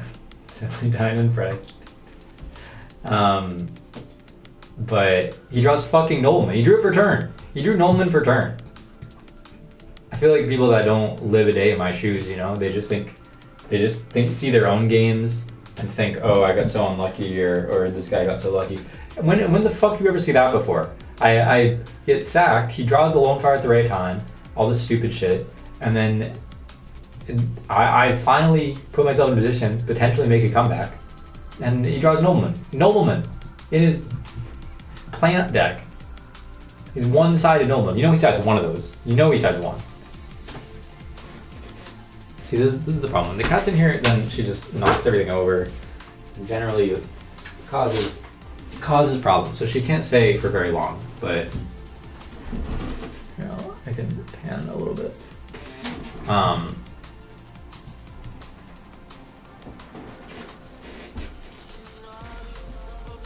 But the cat is cute.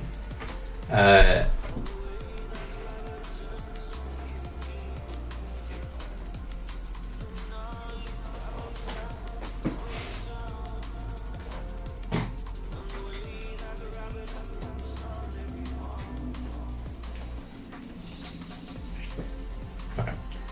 Anyway,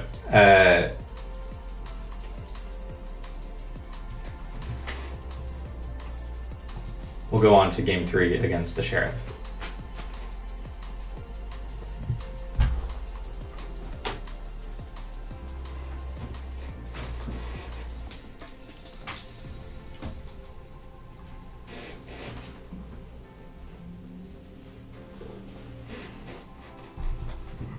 He's kind of insane.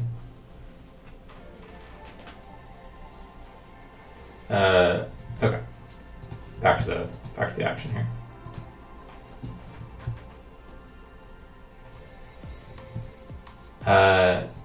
This is, I would say an average Vayu hand.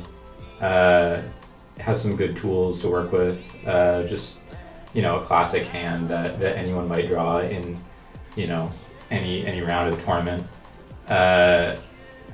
But, many people, I think, would find a way to make some mistakes with his hand and, mess it up, you could say. One could argue.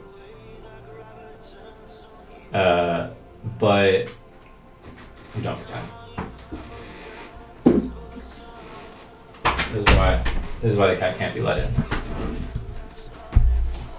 Yeah, I mean, this is an average hand, I would say, but still requires, perfect piloting to get there, because this is a tactical pass, You could argue something like a Gruffer pitch, send Gardner, then you can get another pitch next turn, but what I would caution you is you don't really have any solid defense. A Haiku, Gear Frame Fortress, these things are all going to make your life pretty difficult, and I'd rather just save everything in hand and let him commit, because your hand can basically deal with any board if you want it to. So I don't care what he makes here. He's also not attacking because he is worried about boars, which is another, kind of side effect, one could argue, of doing it in this way. And basically that buys me turn. I draw Arma, which is a strong draw, and now I can start to make my plays.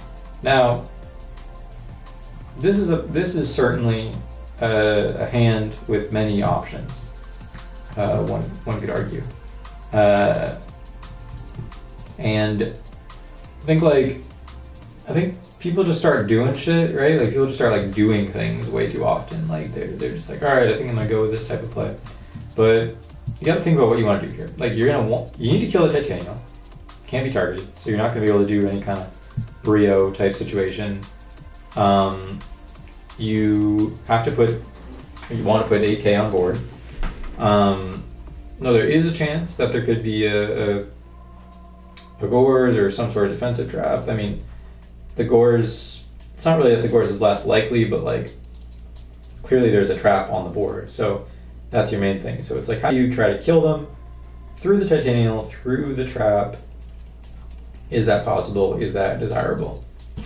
And there's a number of things you do, right? You can go Special Gruffer, pitch the Sirocco, by pitching the Sirocco, pitch the Vayu, banish those, make Armed Wing, and then you could try to Plague Spreader, you can make Colossal. People love to do stuff like this, make Colossal. Then you have Armmaster. When you crash everything there, then you that's not game. You know, the Colossal Crashes, you have Greffer, Armor Master. That's if you normal the Plague. If you want to use the Vortex, then you're gonna have less follow-up. You're also gonna have like less cards to use the Plague, but that could certainly, you know, work as well. You have Burial. So this is what I end up doing. And I know this particular thing that I did is not really like high on the list, but like I said, boom, boom. And now this insulates me against basically every trap, except for D-Prison. Because there's other plays that you don't really have a good way of back row removal necessarily. Here I let this happen, and now this is like, he can Mirror Force, and it's not game, but, and then this attacks last, and he can prison this, but he uses Scapegoat. And so, honestly, in the interest of time, I'm not going to spend a lot more time on why I decided to do this, but what I've determined in the weeks since is like, this play that I did where you basically like use the Dark End as fodder to out the Titanial and you keep the Vortex. A lot of other things you could have done, but not all of them I think would have lost me this game. Like anything that involves vortexing the Titanial and trying to push for game, like you're getting blocked by the Scapegoat and then he's dropping Plasma on you. And that's what happens to me here. And I would maybe be in more dire of a situation.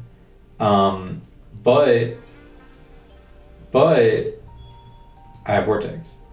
So despite him having like a really good hand to crack my board, and he does go this pop thing, hit me for 24.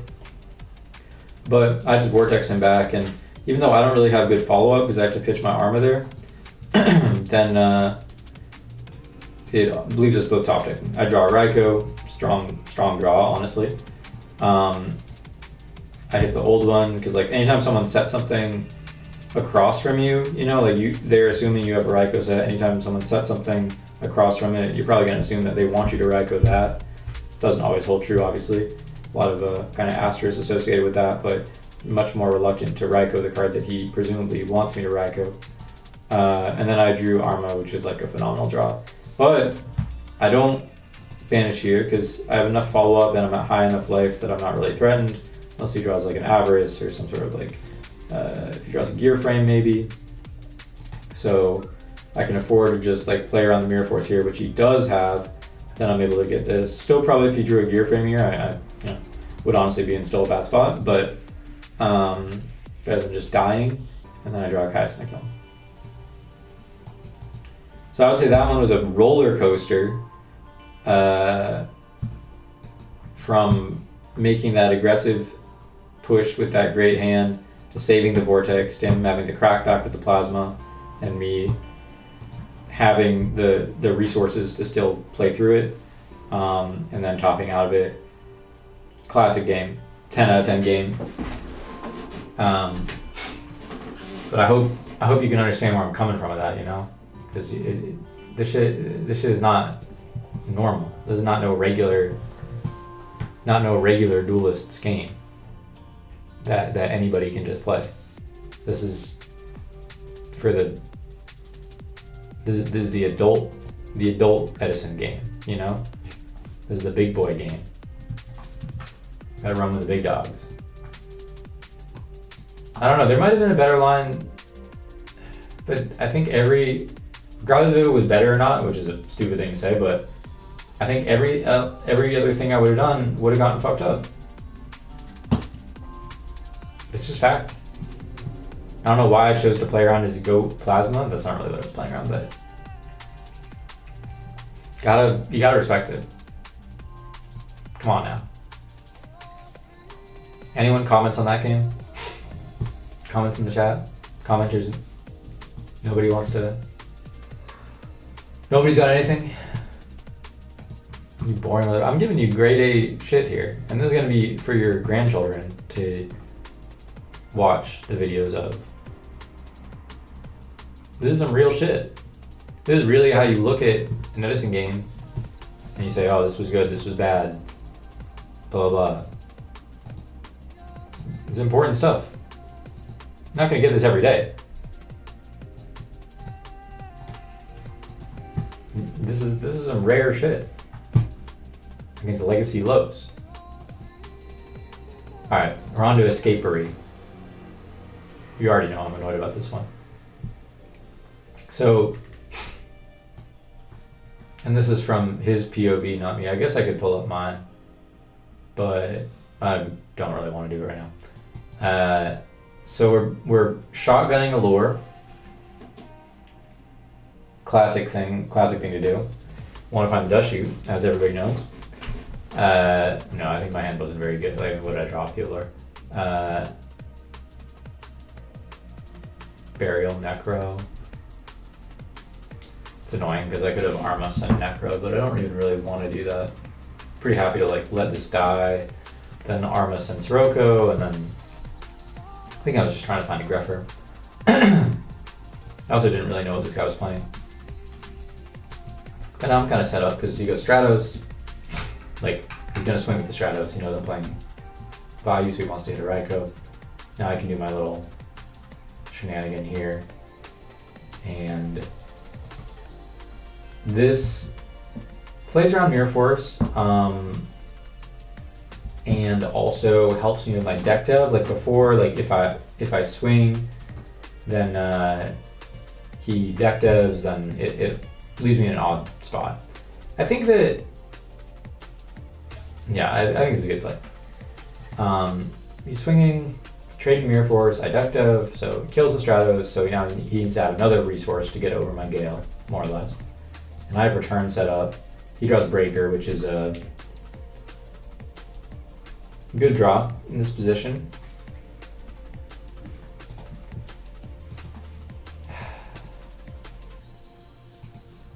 It's a good draw in the spot. I wasn't too pleased when he drew that. It was frustrating to me that he drew that in this exact spot. That was not really an ideal draw.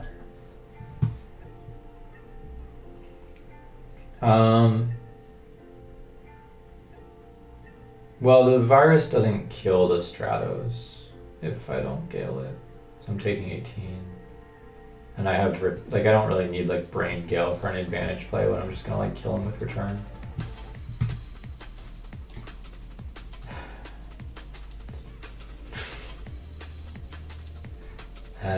Now I have Brain Caius, he draws Solemn, which is, like, a little bit annoying because, I mean, he does have Mally, so, like, if he hits a Plague or can send it with this, then the Solemn's gonna cut off my Crackback.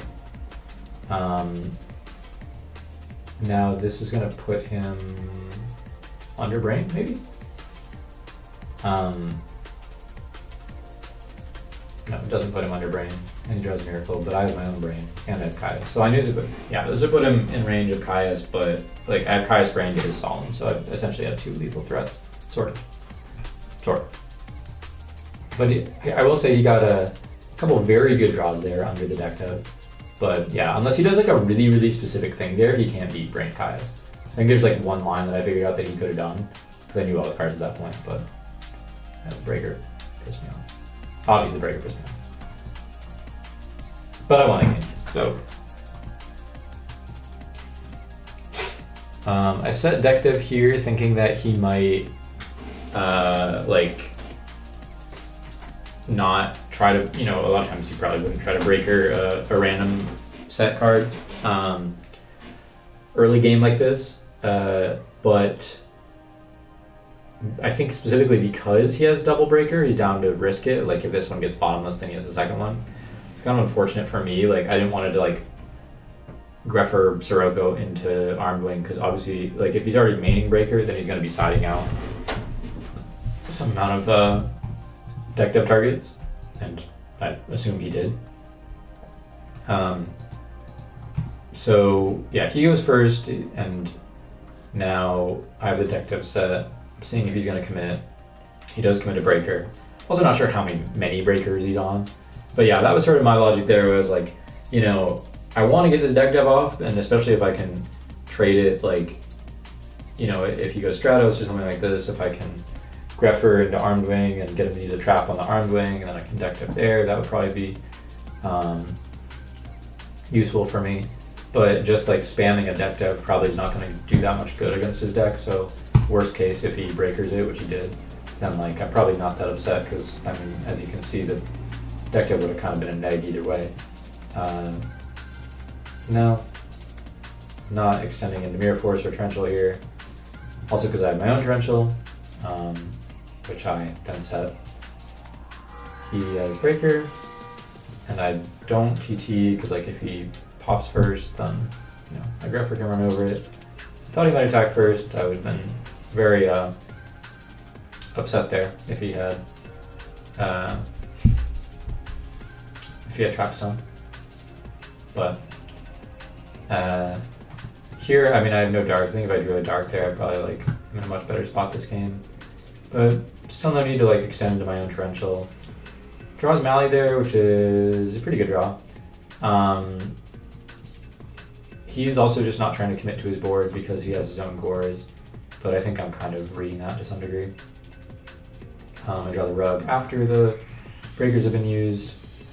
Raikou is now going to allow me to deal with this, and he draws Storm on this exact turn when I was basically like, I was already reading the Gores, and so this would have allowed me to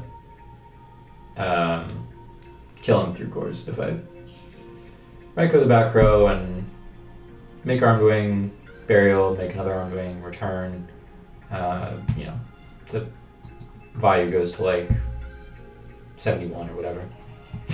So I was playing for that, but he drew the Storm on the turn that I needed him not to, because I knew he didn't have it already because he would have stormed. But he drew it exactly there. So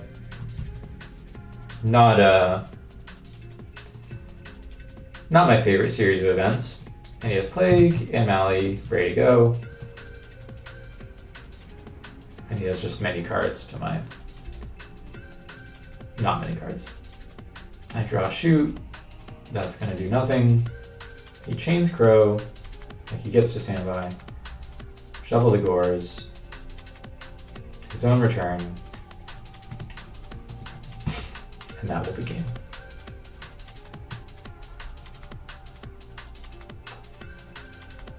Yeah, pretty awesome stuff there. That was a good one. That's kind of, so you've seen the wins, now you're seeing one of the losses. This is sort of how I end up losing these types of games. Yeah, they were talking a little bit about setting the Trooper here. I mean, it seems fine to me. Like I don't really want to,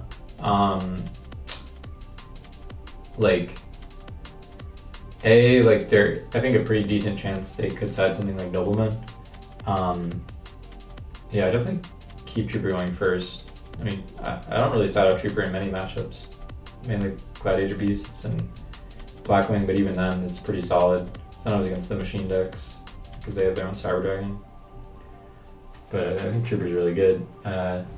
But here I have Dust Shoot, so I mean, you could say it basically, like, I'm taking his best summon, and so if he runs out a weaker summon to try to trade with the Raikou, I'd rather just keep my Raikou, and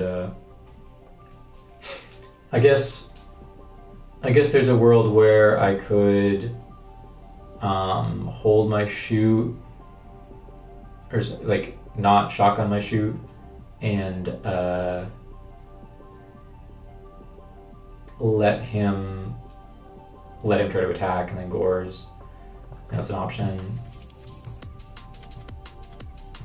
I don't shotgun the Shoot there. I mean, I think this might have been a mistake. Like, I think it kind of one or the other, and I think I kind of take like the middle option, where like, I think the thing that I'm thinking now is like, the thing is if I set Shoot and I hold it and I don't set the Trooper, I'm like getting stuck on a lot of normal summons. If he summons the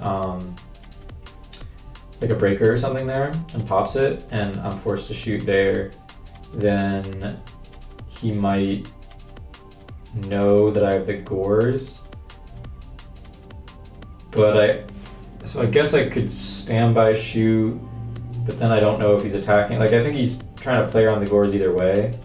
So my hope was that I could use it for like in battle or bait a nobleman here. So I think I was trying to do too much at once. Like I was trying to bait the nobleman and get the gores off. But yeah, if I shoot, the thing is if I shoot first anyway, like it's not playing that well into Rhoda E-Call, which I believe I also knew he played. He does in fact have the Rhoda. Although it does sort of cut down one of his resources for later, since that ends up searching a Greffer or something. But sometimes when I have shoot, it's like a little more viable to set Raiko than it would normally be because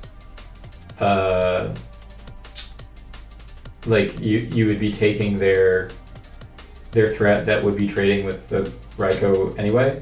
Like if they have something like a Goblin Zombie or Sangan, whatever, then like that's not gonna plus off your Raiko because you're gonna send it with the shoot. At the same time, you don't always want to have to send those cards, so you don't, force yourself into doing it by setting the Raiko. Basically, in this matchup, I mean, Raiko always wants to hit a back row or trade with Absolute Zero, so I didn't think I needed to set it here,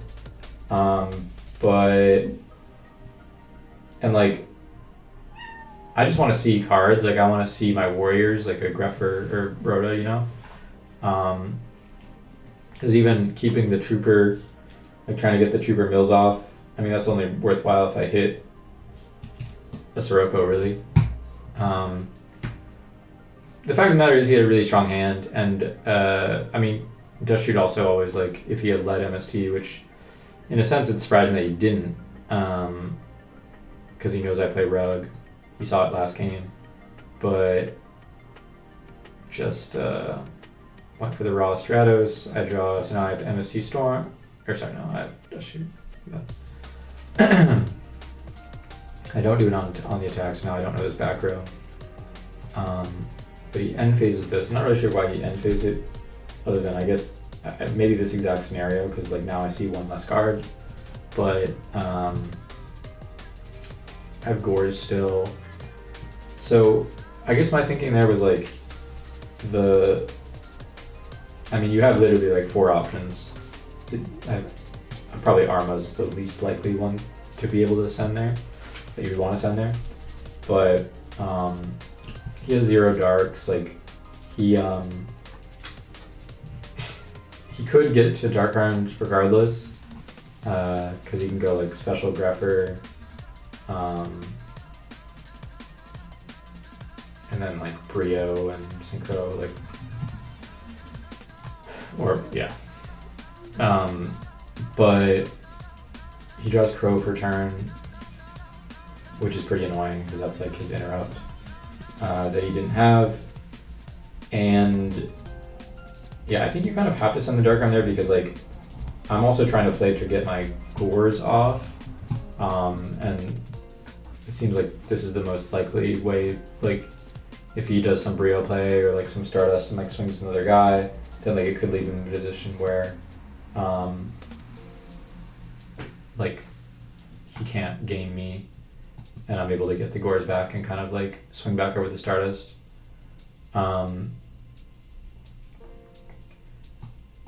Like this exact spot. And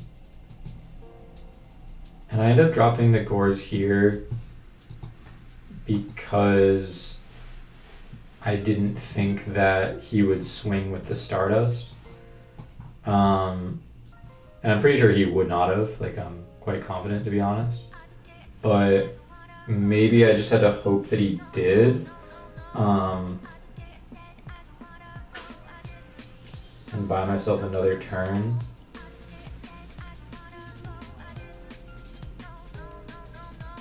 No, but I think, unless he actually did attack with the Stardust there, then it would be pretty good because he would have to like burn 2 bounces. He's able to just do this. Rotographer.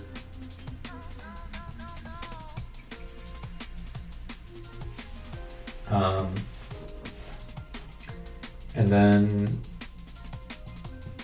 I think the thing is, if I like set a monster there, I don't know. This is awkward, and this is a really good draw.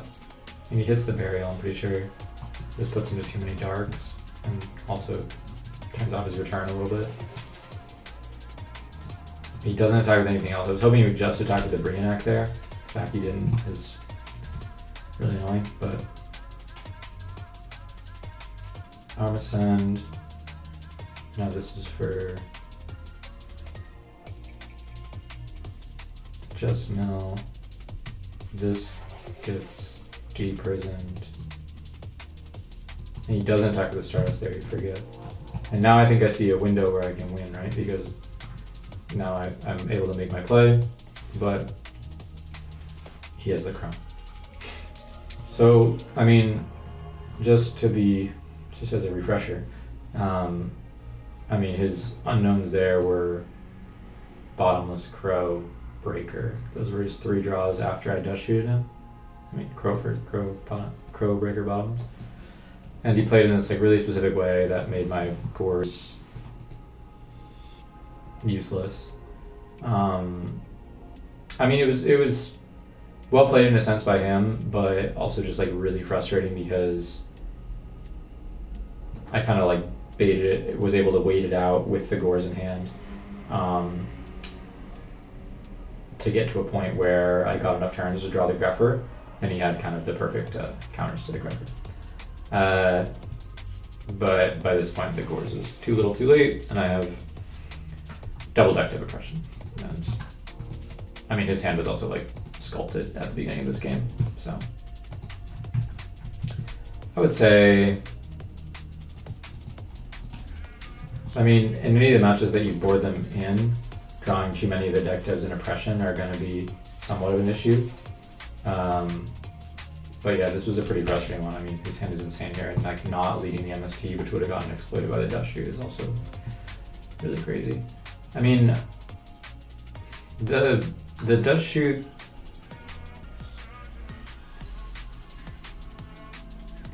yeah, I think set dust shoot no trooper could have been okay. I think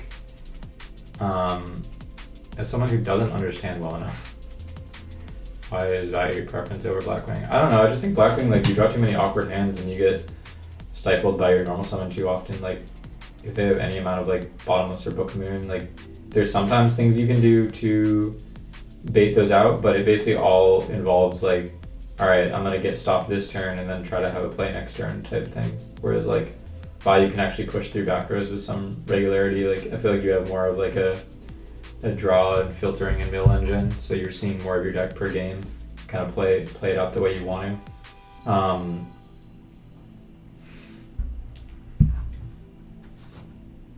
I mean, but you said that shooting past, but he didn't. That's the thing. He did see Rug, and he didn't MST. I don't know. I mean, you're saying it incentivizes him more rather than like being able to think he has the right. Like, I don't know if he's more likely to MST if there's the set monster or not. That's the only thing. Ugh, this was so annoying though. I don't want to think about it, but either way, it involves a lot of things to go right. And yeah, like I said, I thought if I breakered, yeah, I think dash shoot no trooper is probably okay, but it does like risk getting me behind on normal summons quite a bit. But yeah, I think that would have been better than what I did. That was the same conclusion I think I had right after the match. No. All right, so we got 4 left.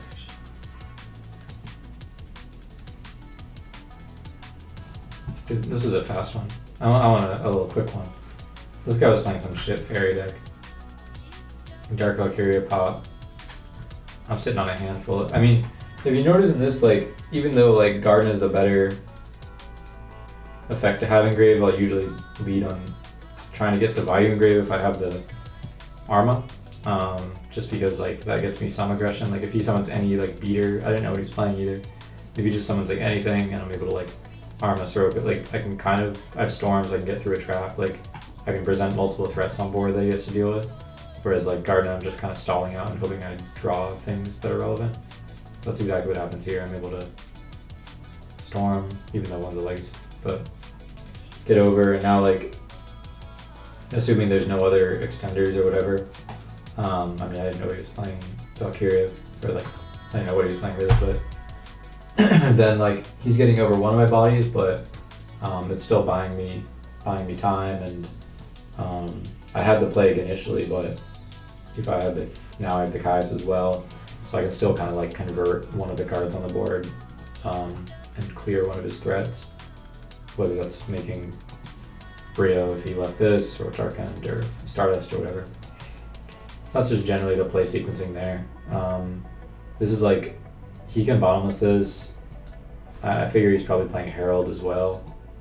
But some of these decks also like main like Decree or Trapstun, I was a little worried about. So I just kind of want to relieve the pressure, and I figured if I could like resolve the deck dev more or less at any point, even if I kind of like take a short-term neg here, then like I'll probably be able to win this game. So it's like, alright, like I'll take that trade, I'll burn the bottomless, and then I'll be able to set my value and hopefully get there later. But there's, I guess, an argument, I mean, nothing else really like clears the monster, and I wasn't sure what trap lineup he was playing yet, so I think this is okay. I'm just getting these set in case of a possible like torrential from him. Maybe not needed to set both these. I could have set the Plague or Garden instead, but I'm just setting up for like at any point when I draw a Miller, a Warrior guy, or another Caius, or another Sirocco. Dark Armed also, probably I can find a way to get there. I'm just going to be able to take over this game. So, but here, I mean, bearing in mind that he could have Heralds, but also like, I'm a little worried about Trapstone as well, because there is a line on all these turns where I could flip Raikou, target my own Vayu, and try to like use that to clear out anything that he has in hand, and then go for a Greffer play afterwards. Like Raikou, pop Vayu, banish for Armored Ring, for Armor Master, deck dev there, and then like go for my Greffer play. But I really see this Trapstone, or sorry, the deck dev as being my win con, and like, I don't know, I just really don't want to get it Trapstone. But I guess you could argue that this turn it might be okay to do it. If he Trapstones that, then I would still have like, yeah, it wouldn't be that good of a spot is the thing. Maybe it would still be fine, because I could still go like, yeah, the thing is he would still keep his Herald, like, and keep his set monsters if he did have Trapstone. I think that's what I was going for there. I just didn't want to like risk my deck dev into it. And I'm also like not really under any threat. I mean, like, we've all played against these fairy decks before. It's not like they can output a ton of damage or anything. So worst case is like torrential wiping my board, but I think I have enough defense to deal with stuff. So here I make a Catastor kind of just as a precaution. Hopefully that could like force one of his traps, because now Catastor is also a threat too. Like he has to deal with that Catastor as well. It's going to be difficult for his deck, or burn a Herald, or make a Synchro. But I summon the Dark Armed, priority, top one of the back rows. He Heralds there, I chain deck dev, he's forced to Solemn, so it burns the Solemn. Now I'm free to just Raikou the back row. I have the Plague already, so I can go for this Black Rose play. You could have a second Herald there, but it's pretty unlikely. And so this walks, and I'm able to just use my normal summon now and go for game. And I mean, having either multiple Heralds or Gores in addition to all these other back rows, pretty unlikely. So I think that was a pretty clean kill shot that I also would have had pitch Garden in main too. So I think this is a well played game. Just played it cautiously, but like he gave me enough time to, like, there's no need to shotgun, try to rush into your deck devs in a spot like that. Like, so we're on to game 2. I mean, this match, I got pretty lucky against this guy. This is a pretty good hand, but not an insane hand. Just depends on the mills. He goes for Tepis, but this is a, you know, Lightning Vortex is good here. Again, this is just the sequencing of using the charge, seeing what I mill. Getting the Soroka down because I figure I can go for the deck dev and have the Trooper as a summon on a later turn. I just used my deck dev here, kind of wanted to see what he would do on his turn, but knowing that he just has a Nolman there, I'm able to Trooper. There was a risk that, like, if he draws, you know, Christie or something, but I'll be able to out it with the Gale now that I have the Gale. And yeah.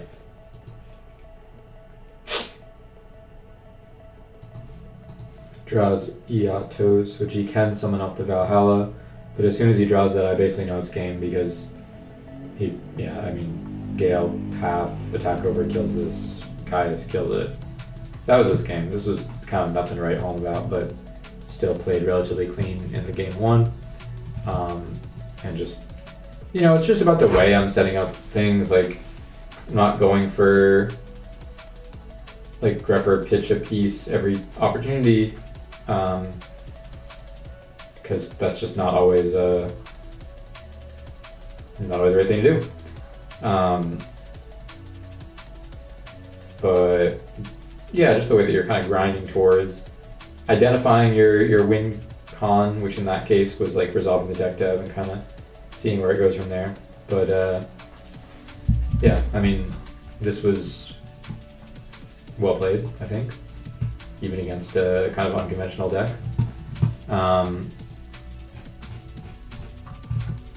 But alright, we can go on to a different one. This was this week.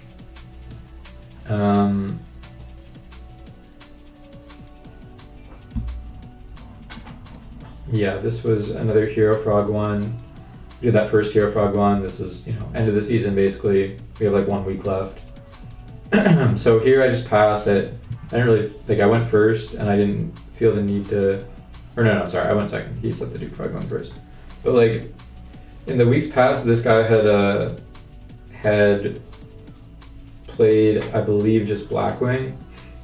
And so he played Blackwing and then like Hero Frog like 1 week or something in the most recent week. So when he set the monster, I was thinking that, I mean, Blackwing doesn't set that many monsters, and if they do set a monster, the likelihood that they're not also going to have spells and traps to set are pretty low.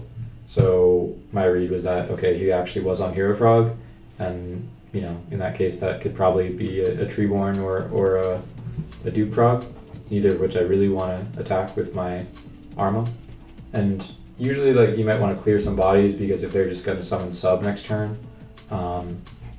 not really that, like, good for you, but even if you do have the Gores. But the Gores in this case converts to the Caius, and they have Caius Brain. So, you know, any way to put more bodies and damage on board is going to be useful. So basically, and then, you know, best case scenario, he does something like this, which easy Gores, Caius target face down. I was still, again, under the impression that it might be Treeborn, but it was Duke, which is, you know, equally good for me. And Solex is so ass, yeah, I mean, sure. Now, I don't set anything because I figure, like, I don't really want him to, like, use a Storm or MST. Like, those are cards that I feel like he could have on my MST. Like, I'm not going to set that. And then anything that he summons, I'm probably not even going to bottomless because I can just kill him with, like, Brain plus, like, a Goyo or something. Or if he leaves one of these bodies on board. I guess the one downside is if he goes, like, Special Swap or Prodigy, and banishes Gores and, like, or spins Gores in case of Rising, crashes the Caius. Like I might have rather had the bottomless there. Maybe not a lot of downside to setting it, but it just felt like, yeah, there wasn't really like a ton I was going to use it on. Probably wanted him to have the body on board. And if he does do something like this, like, and then I don't bottom, like if I set the bottomless, don't use it, and he has the trap to set behind it, I guess the MSD clears it out, but then he has the Regeki break chain on my trap. I don't know. Not much I'm going to be using bottomless on. Still think it probably could have been fine to set it, but this is just game the way I drew it up. Even if he has the Gores here, it's really just Fader. Fader would be a huge pain, but obviously a lot of them not many Fader anymore, so gonna play around it less. Now we open Dust Shoot deck dev, and we do sort of have a way to deck dev because if Arma sends a piece here and Rhoda for Arma sends another piece, that's why I'm sending this. It also, like, sending Arma and being forced to Torrential it isn't as bad as like setting Raikou and being forced to Torrential it. This has kind of already got its value, you could think. And plus I'm gonna be Dust Shooting either way. This is just like a low risk attack if it is Treeborn, and then it like sort of forces him to use his discard trap, or I mean, if it's Treeborn, I don't even have to set anything. I can just end and he might be stuck for a turn. But if it's this, I'm only taking 600 damage, and I can probably equalize with the Torrential anyway, so I don't really care about the 600 damage. Now I'm Dust Shooting. I am shotgunning it just mostly for information, because I already know like what I'm gonna try to do here. What did I send that?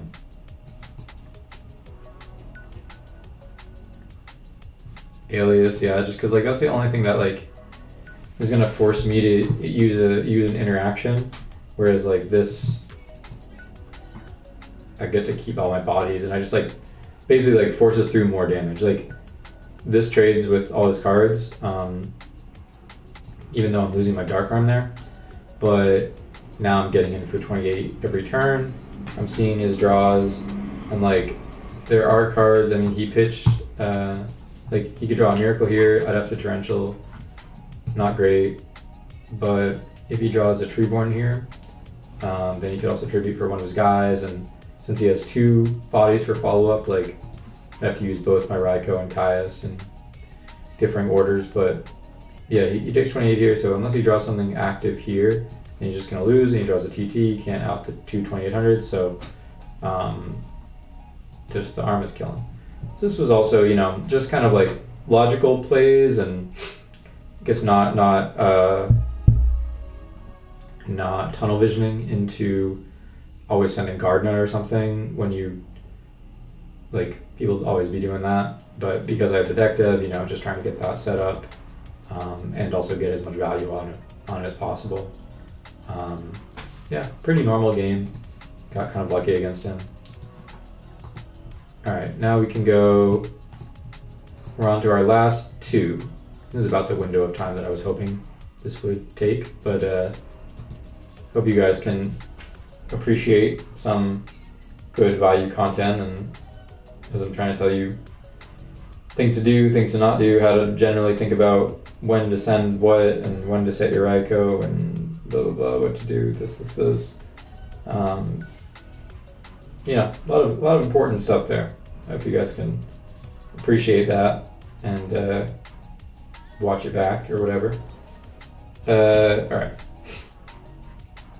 let's see.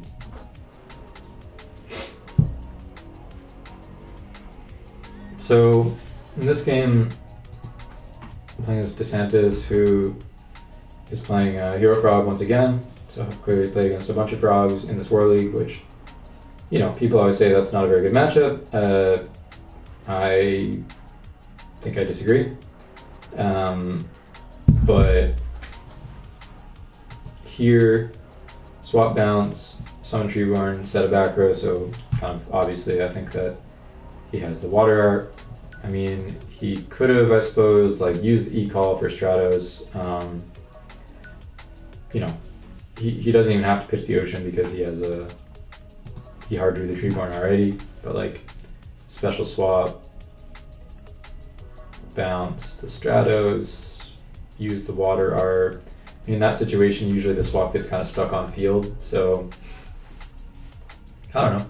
I don't really hate the idea of like getting ahead on my hero play, but I could see why he just goes for this kind of more conservative option.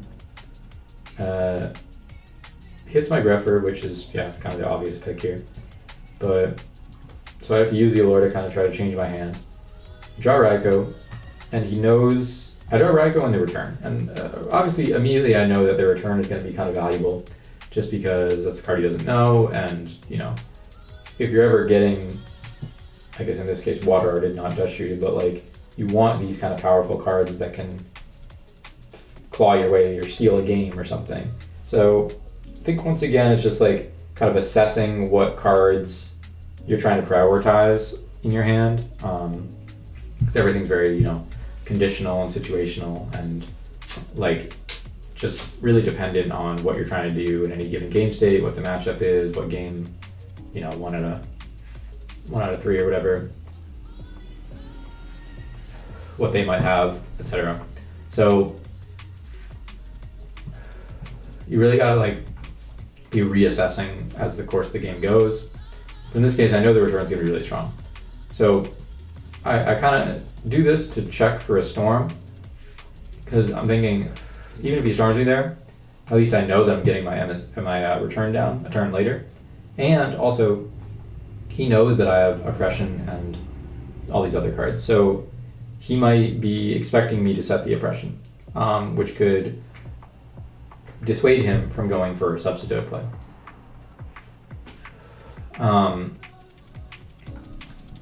Really appreciate it. Actually pretty hard to find footage of this. Good Vayu players with the hand as well. I know it is, and people ask for this shit all the time. So I just had to lock in and give it to them. I had to show them what's what. But I think the hard thing, to pause for a second, I think generally the hard thing is like going from, I can be explaining why I'm doing X thing in X given situation, right? But it's more like you got to be figuring out how to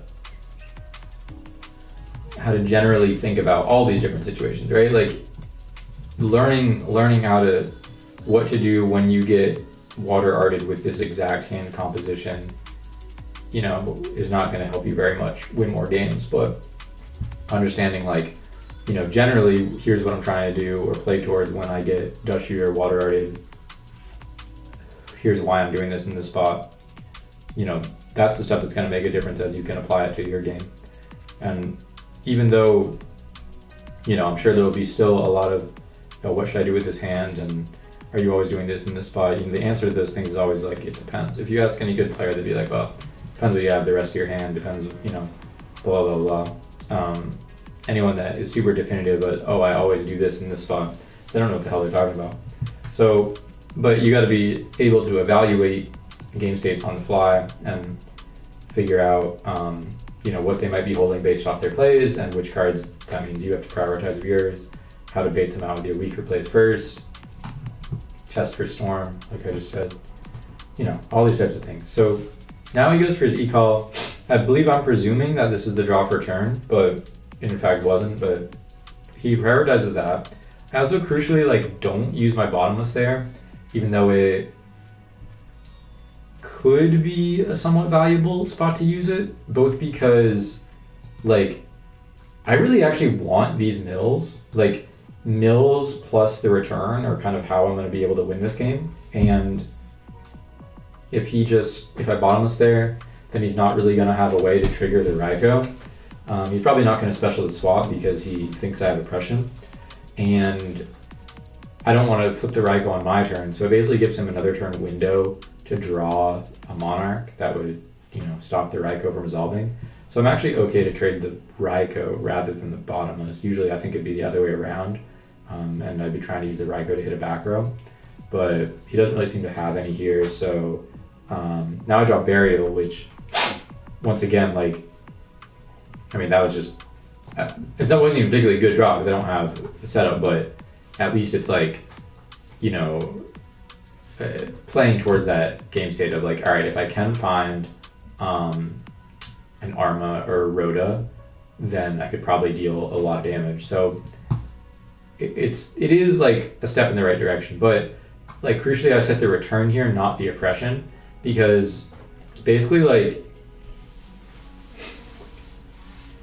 it's not like it necessarily is like a really high level mind game or something like that, but you have to understand like from his perspective what he knows, and he knows bottomless MST oppression. So it's pretty reasonable from his point of view that he would be reading, like basically like he'd be reading the first two as two of those and this next one as a third one.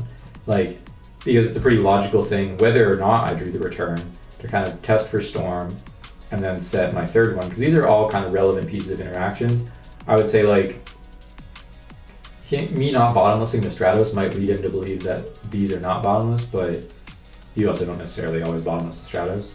So I think in that case, like he could be thinking this is bottomless oppression, and then the new one's the MST to try to catch one of his back rows. Like MST is sort of the least essential one to set, but either way, I think he's assuming that out of these three sets, they're MST bottomless oppression. And that's also why he doesn't go for this sub, which, you know, under normal circumstances would be pretty safe, except Torrential, but he knows that Torrential would have had to have been, like he knows that Raikou was one of the draws off the Allure, right? So I have two unknowns in his mind, but in his mind they're the two cards in hand, because this is supposed to be MST bottomless oppression. I just used the bottomless. But now like I need to kind of keep him off bodies on board, because when I do draw the when I do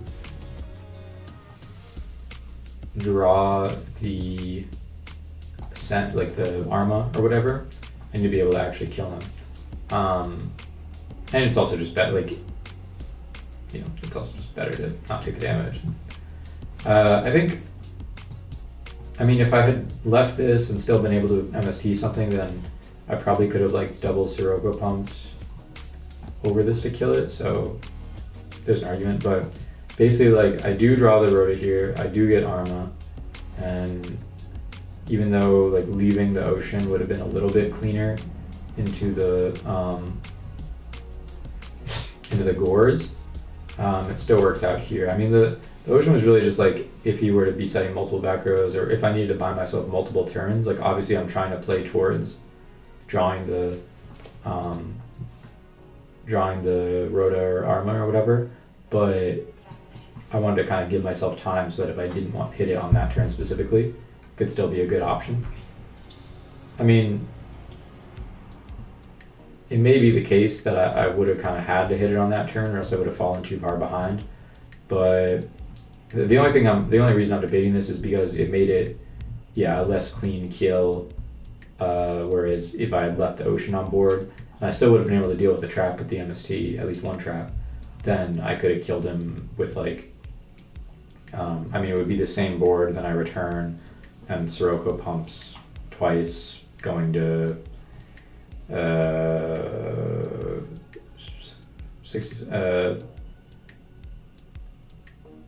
15,200 or something like that.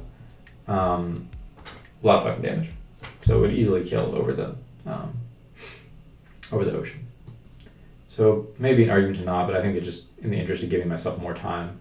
And it's kind of one of those, like, if I'm already playing towards this exact scenario, like playing towards this exact scenario that is also going to play around the gores is maybe not so realistic.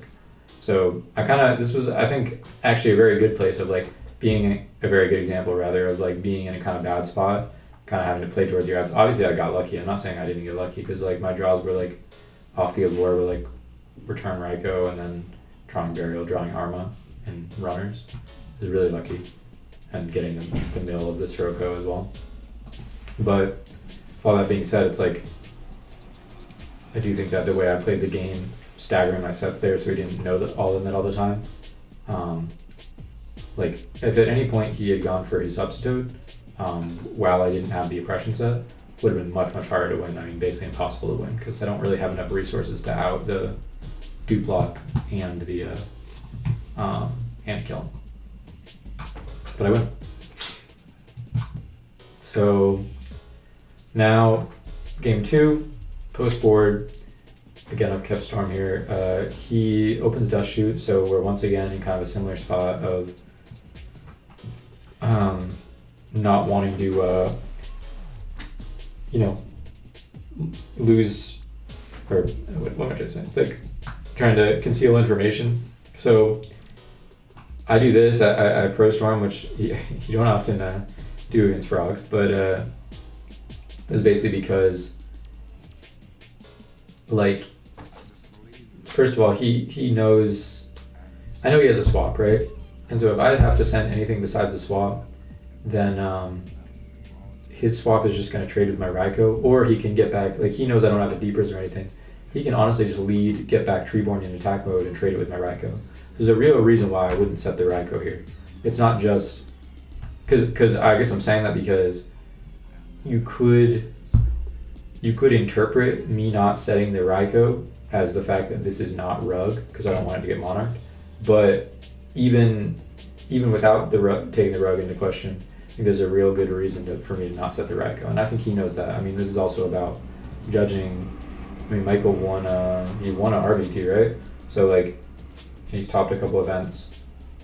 So I think he's a pretty good player that can, at least he's capable of thinking of, like, evaluating why I'd be doing my plays, and that's sort of why those plays in game 1 worked, right? Because if he had just slammed everything, then I would have been in, a bad spot if I'm forced to use my cards, and he just isn't respecting anything and not trying to play patient. But so basically, like, I'm representing that this is the Rug, that I just didn't want to set Rug and Solemn because I didn't want to have to burn my Solemn on the Storm.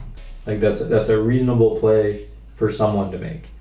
And he knows I have shoot at this point, so I kind of have to shotgun. I think anytime they know you have it, you more or less have to shotgun it. But I send the Caius, which on one hand, once again, could give the read that this is not the Rug. But the real reason I sent the Caius is more like, I know I have 2 summon stops, but if he draws any additional thing, like, he draws a Storm, then I'm forced to use the Solomon, or, anything else that I'm going to have to Solemn, or anything else that I'm going to have to Rug, and there's, like, Breaker, there's Ryza, there's ways that he can force through these, and so it just puts me in a bad spot if he's able to top deck too many of them. But Swap is definitely sort of, like, worse here in the sense that, like, he gets to cycle his Treeborn, but honestly, I'm not that scared about, like, Regeki Break here anyway. I kind of want him to use up his traps in a premature way. I still don't set the Raikou here, partially because there's a chance you get to redraw the Monarch, but also, once again, it's just, like, kind of low value for me to trade it with this, and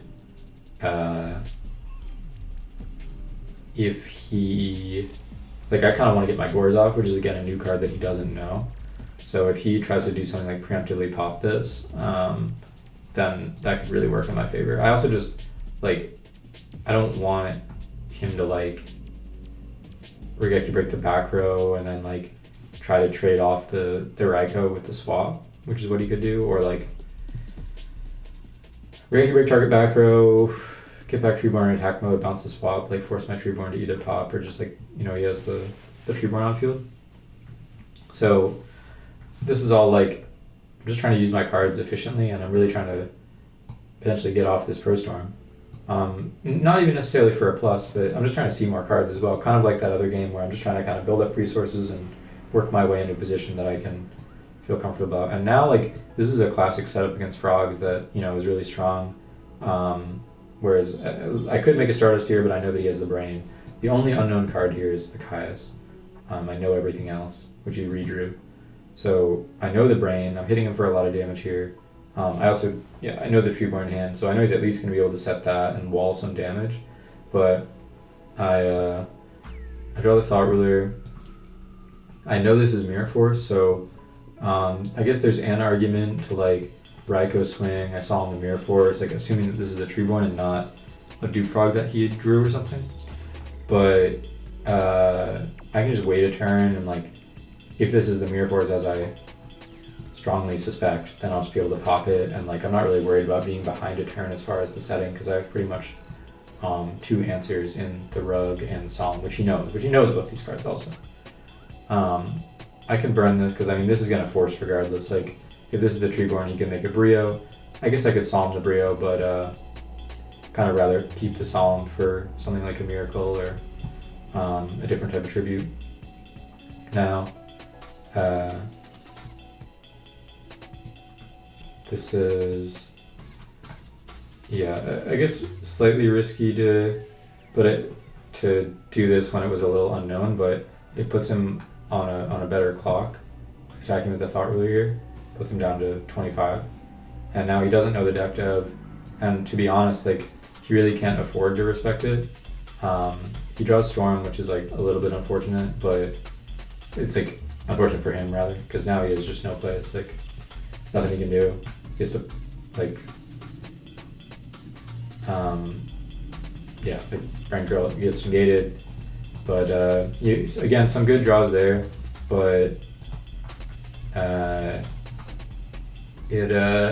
think with well played, just he definitely didn't expect me to set the Storm, and I think like you saw him, he went swap no effect on the second time because he didn't want to get it rugged.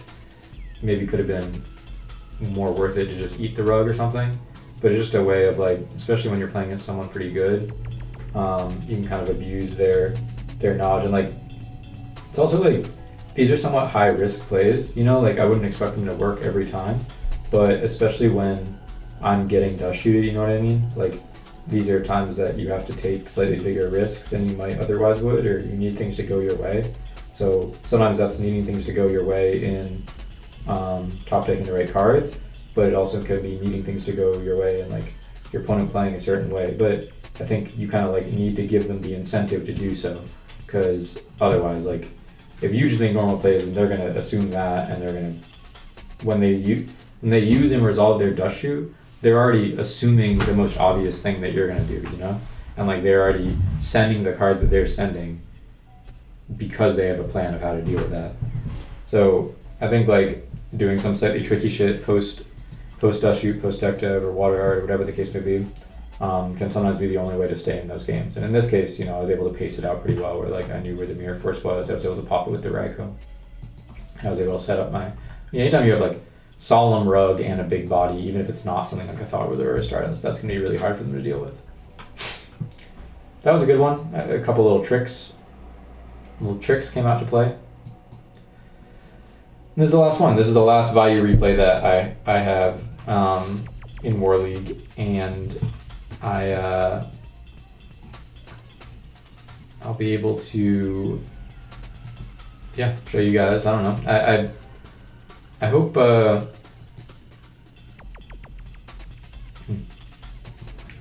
that this has been useful for you guys. I don't know. I mean, this is just day in the life, you know? I mean, I rewatch all my replays, especially the ones that I lose. I'll often rewatch multiple times just to really be sure if I did anything incorrect or whatever.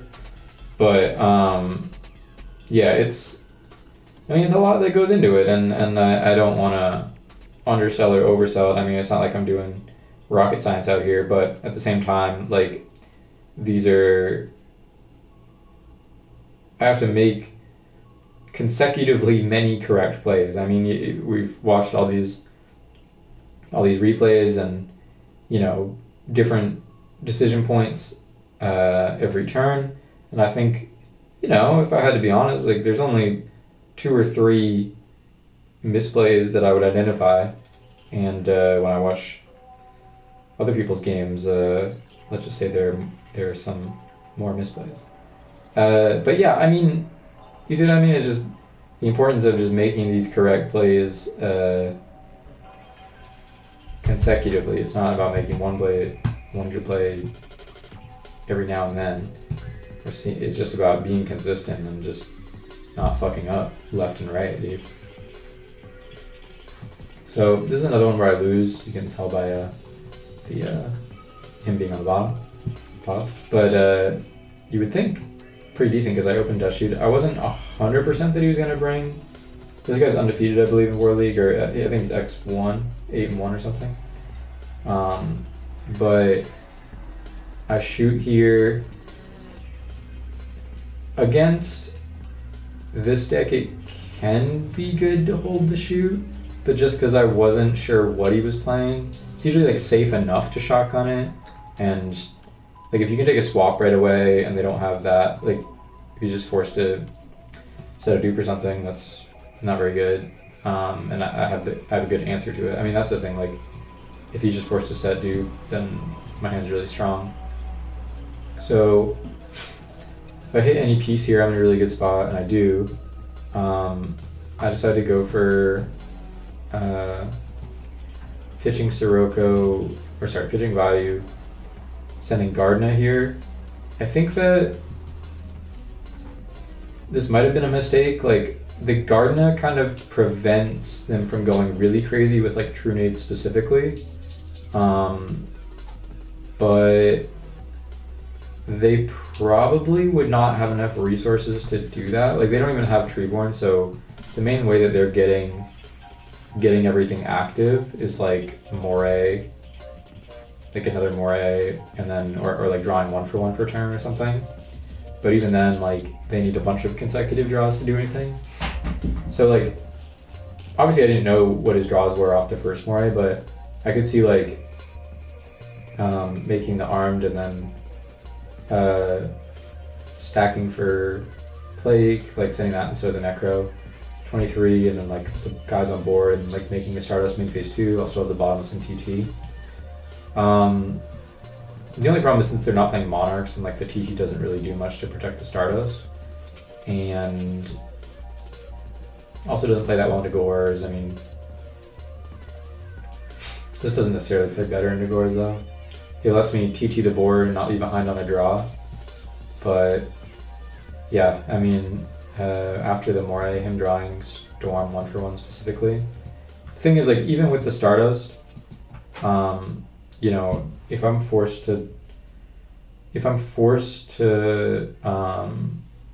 TT, then I guess I still do have basically not guaranteed, but I'm threatening game with the Arma into like the TT would kill the armed wing, so it's really just playing around Storm though. That's the problem, and like also is burning the Plague so that if he does just set up a dupe lock, then I'm not really able to out it on my turn.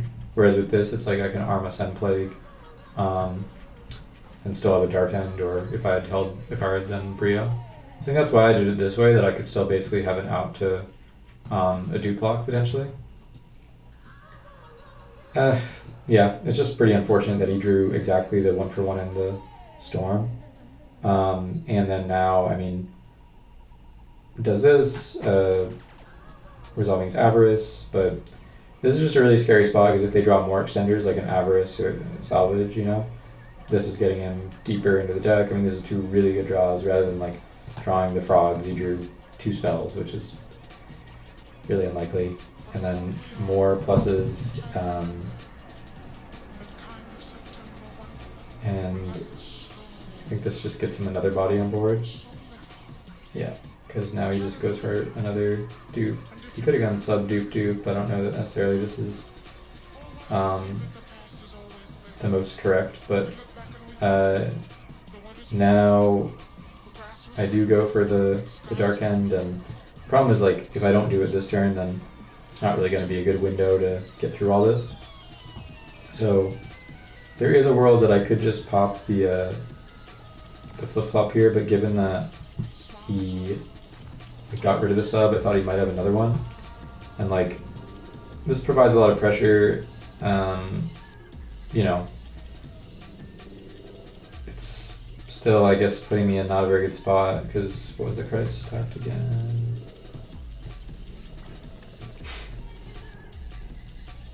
It was Burial. So next turn, the Burial, with like, even if he just made, you know, Death Frogs to get over, or deaths in a dupe, like assuming that he had another sub or a salvage or something, then I would still have a pretty good chance at outing it. So I would put the Vayu back, and you can only clear some amount of the bodies. But unfortunately, in addition to the other Storm 1-for-1 draws, then the other unknown was Gores, and that kind of just blew me out here. I just know I can't win, so I just scoop. Pretty unfortunate. I think probably making the Stardust and cutting off the Storm was better, but it was still pretty hard, like knowing that, like also holding the Dust Shoot maybe, but yeah, I don't know. I think the Guard Node just like kind of let it was one card that didn't let me be as aggressive as I wanted to. So I lead charge there. I mean, it's not like I'm worried about deck dev in this matchup. And kind of just like want to get the mills going. I have Oppression here and the Solemn, so I think it's worth setting both.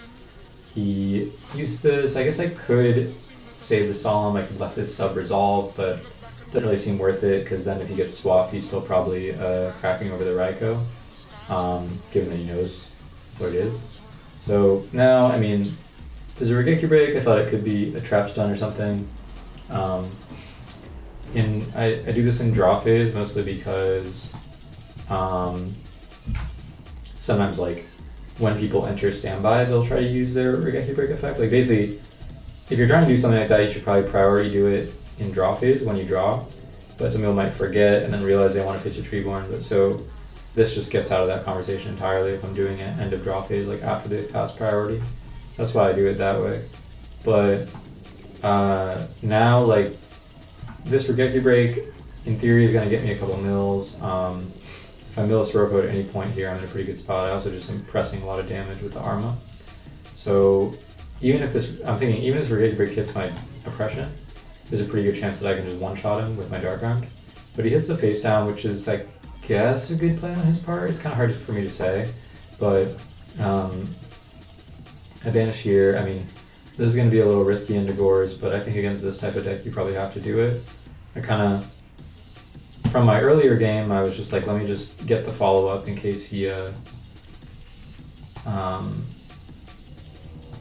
don't know. I don't even really know what sending the Vayu there is meant to do exactly, but the card is already gone, so there's not really anything else to send.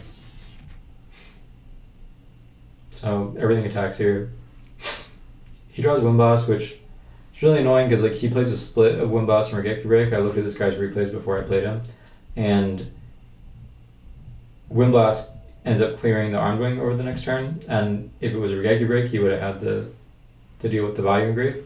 So the fact that he plays a split and he drew the right one at the right time actually helped him a lot, but which is I'm going to say a kind of unreliable strategy, but how it goes. And also I draw the Crow a turn after.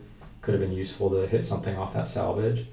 But even so, I don't think I'm in that bad of a spot here. I kind of just switched this to have another blocker in case he does Mirror Force, which they do often side in. And now I figure this is the Dupe Frog they just got back. So what did he get? He salvaged for... No, I thought this was the Dupe Frog, but now I know it's the sub. Is that right? Yeah, because he salvaged for Dupe sub and he pitched the Dupe off the Windblast, so now I know this is the sub. And I also know that he has Trap Stun, so any additional monster that he draws, I mean, luckily he doesn't have the Fishborg anymore, but they're still going to be able to, pop off a little bit. But if he ever clears the Oppression, then I'll get to use my Dark Arm most likely, so he's also got to be a little worried about that. Because up until this point, he's been very careful to not turn off my Oppression. So he's getting... draws another sub, draws a body. This clears over my Plague, gets Dupe, so now he has some aggression. This sends another... This gets over the Dupe, but he has Regeki Break, so he draws Avarice. I'm able to Crow there. Now this swings there, and I think this might be another mistake too, where I could have maybe sent the... I thought I might need it for a plague stack on the following turn, which does kind of come up, why I didn't pitch the Dark Realm for a Vayu or something. But I'm already pretty sure this isn't Mirror Force, right? So, but I do this thing here where I like Grepher swing to not really to try to get him to bounce my Arma, but thinking that like if I swing with the Arma there, he could easily bounce Grepher and buffer some damage. But I kind of think if that happens, it's probably okay, because it's still kind of the same clock. And what's more than likely going to happen, he's going to have to bounce my Armed Wing anyway. That's just like a more likely play for him to do, because it means that any dupe or like salvage that he draws can be a defensive option. I think I don't know if I know that this is a break at this point. So I think that he's probably going to have to do that anyway, and in which case that it's just 300 more damage, which does actually matter just because the plague stack might be relevant with the oppression. Like, yeah, you'll see. It does end up mattering low key, because now like if he was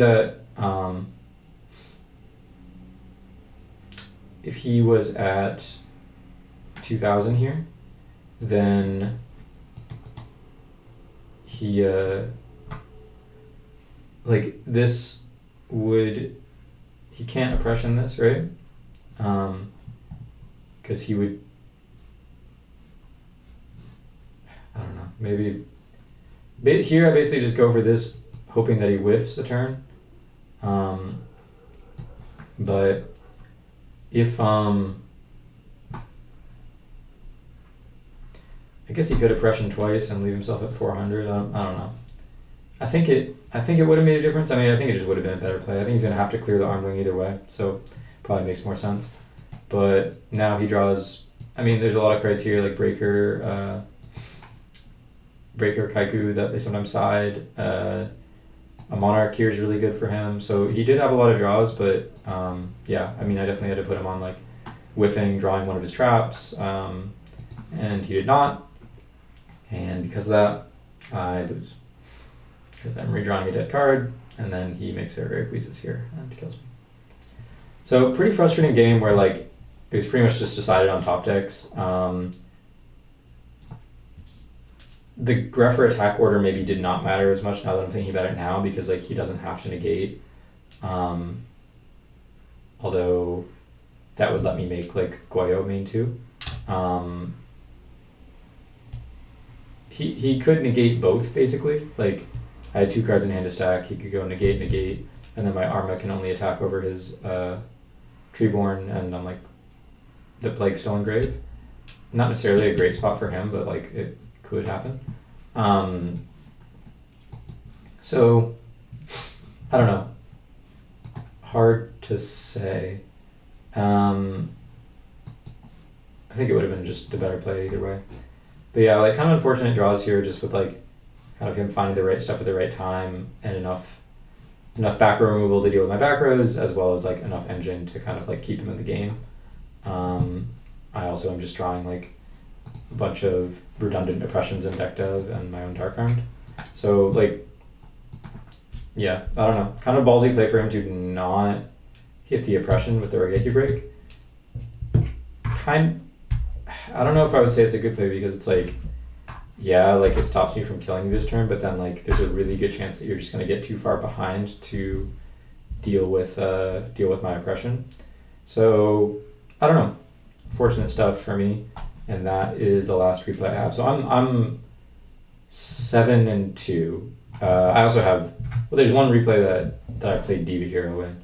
So 8 of the matches have been with Vayu. I'm 6-2 with Vayu. But I'm gonna,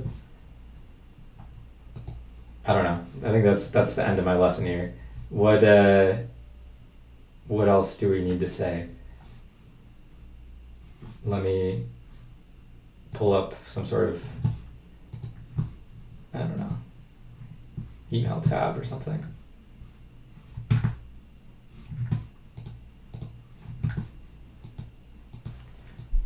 hold on, we're getting somewhere.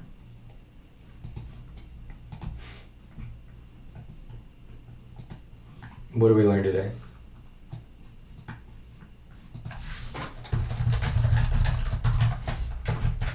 What did we learn, boys?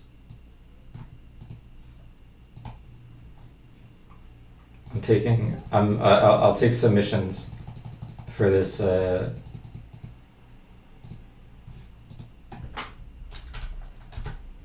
list, you know, but I'm trying to let's round up the most important Vayu Turbo takeaways.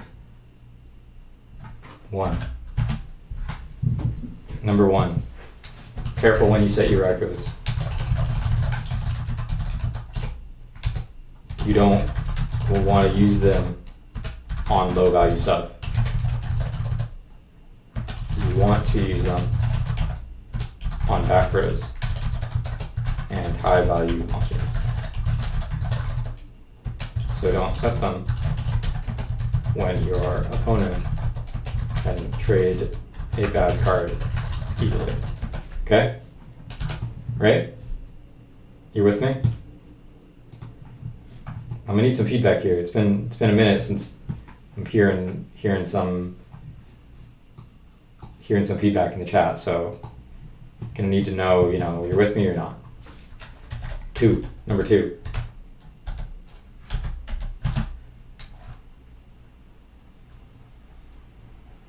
In the frog matchup,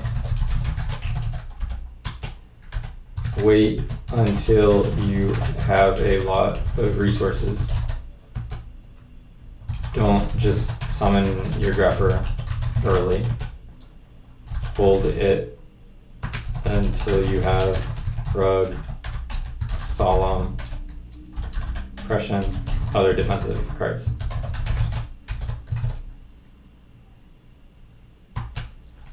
And don't give them easy, like end phase dust, Regegulate plus Caius type plays. You gotta keep all your cards, and then eventually you burst them out, and usually that's a better way to do it.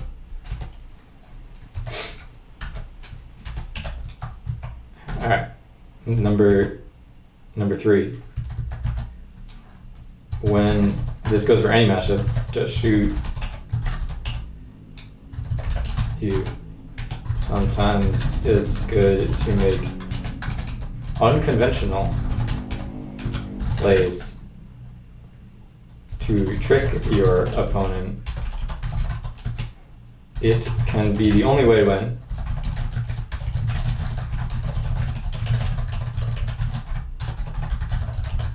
And even though it's risky,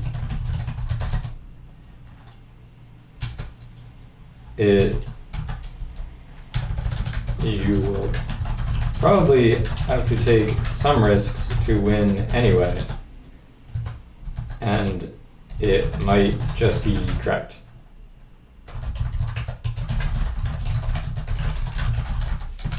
Feel me? What else we got? I'm gonna go back in the chat. Remember when I asked people to zoom in a little bit here. When I asked people to chime in about what we learned from like the very first match I played.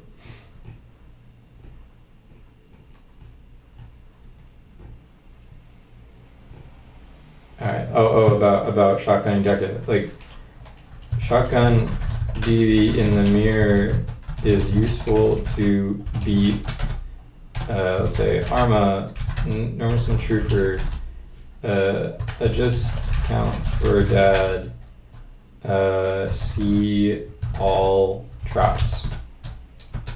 It's bad, or it can be better when more of those options are already gone and you suspect they are going to use MST Storm Brain or commit their normal summon.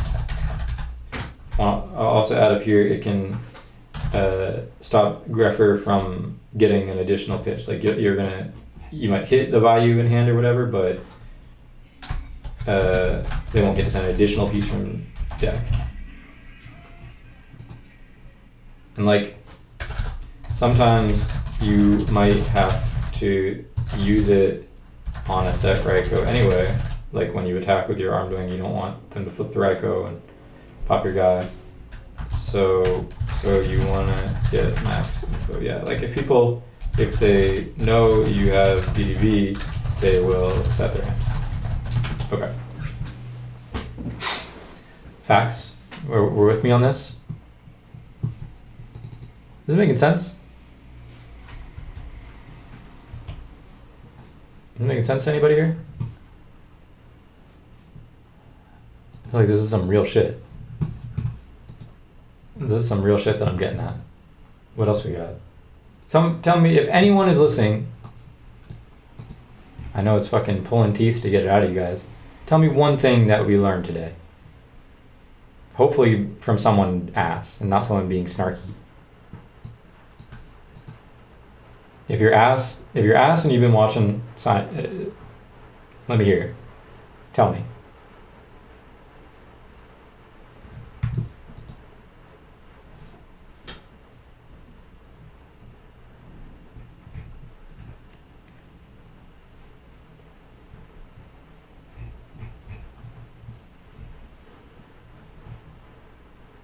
Anybody.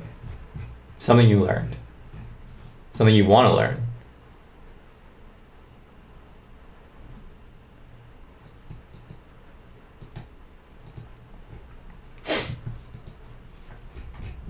I feel like the frog games were good knowledge, you know? I got top 8 in Berlin with you just playing my own game. That's what's up. That's what's up. Sometimes that'll happen. You got top 8 in Berlin? What did we talk there? I don't recognize your YouTube handle, or at least on my thing. Oh no, turn on and off the pressure in various game states. Well, do you mean like mental pressure, or do you mean like relieving pressure from their monster? The mental pressure, well, I don't know. I mean, I think people kind of overrate the mental game. I mean, it's not like it's not important, because like you do have to learn how to not tilt and these things, but at the end of the day, it's just like you're making good plays and you're not making good plays, you know? It's like your mindset when you make the play doesn't make it a better or worse play. So I think that ultimately, like, studying the replays and figuring out what to do in which spot is more important. Oh, okay, sorry, I'm just going on my own tangent. You're just go for kills or not. I think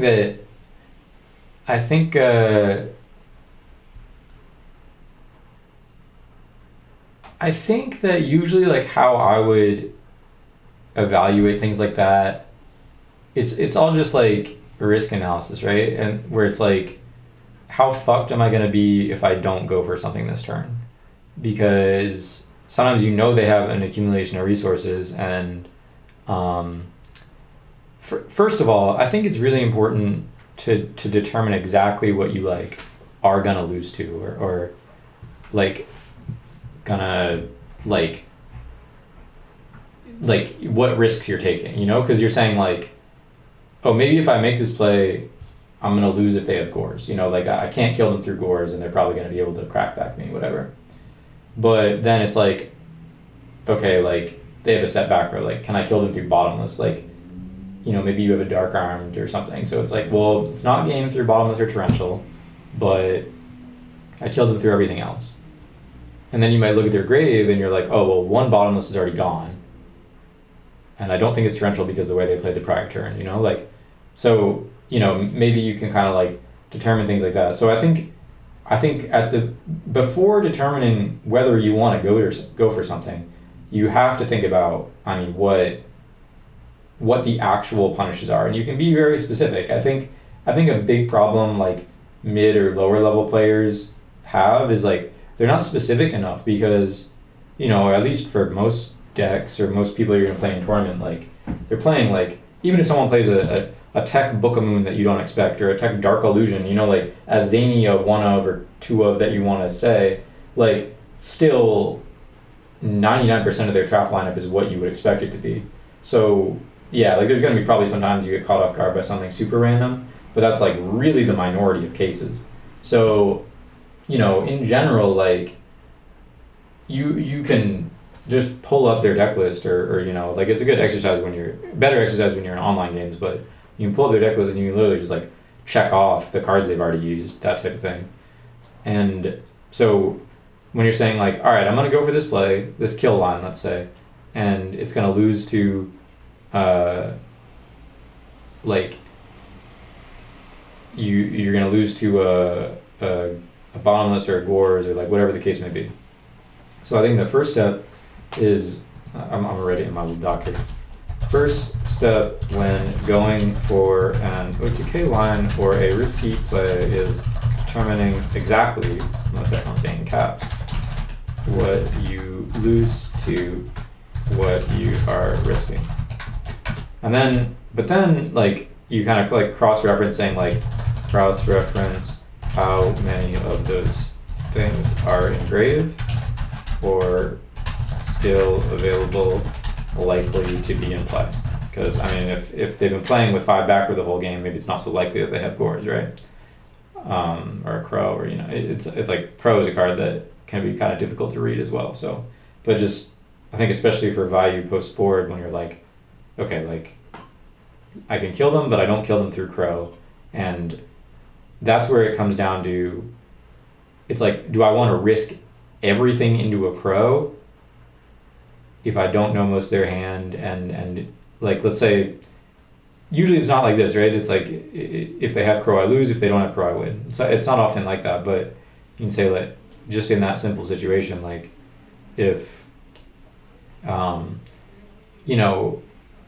then you might have to look at the alternative option that you have for that turn, where maybe they're not like, yeah, you could have this like crazy line to pop your own guys and OTK them or whatever, but maybe that's not completely necessary. I mean, you could take this big risk into crow, for example, or gores or whatever the case may be, once you've decided what the risk factors are.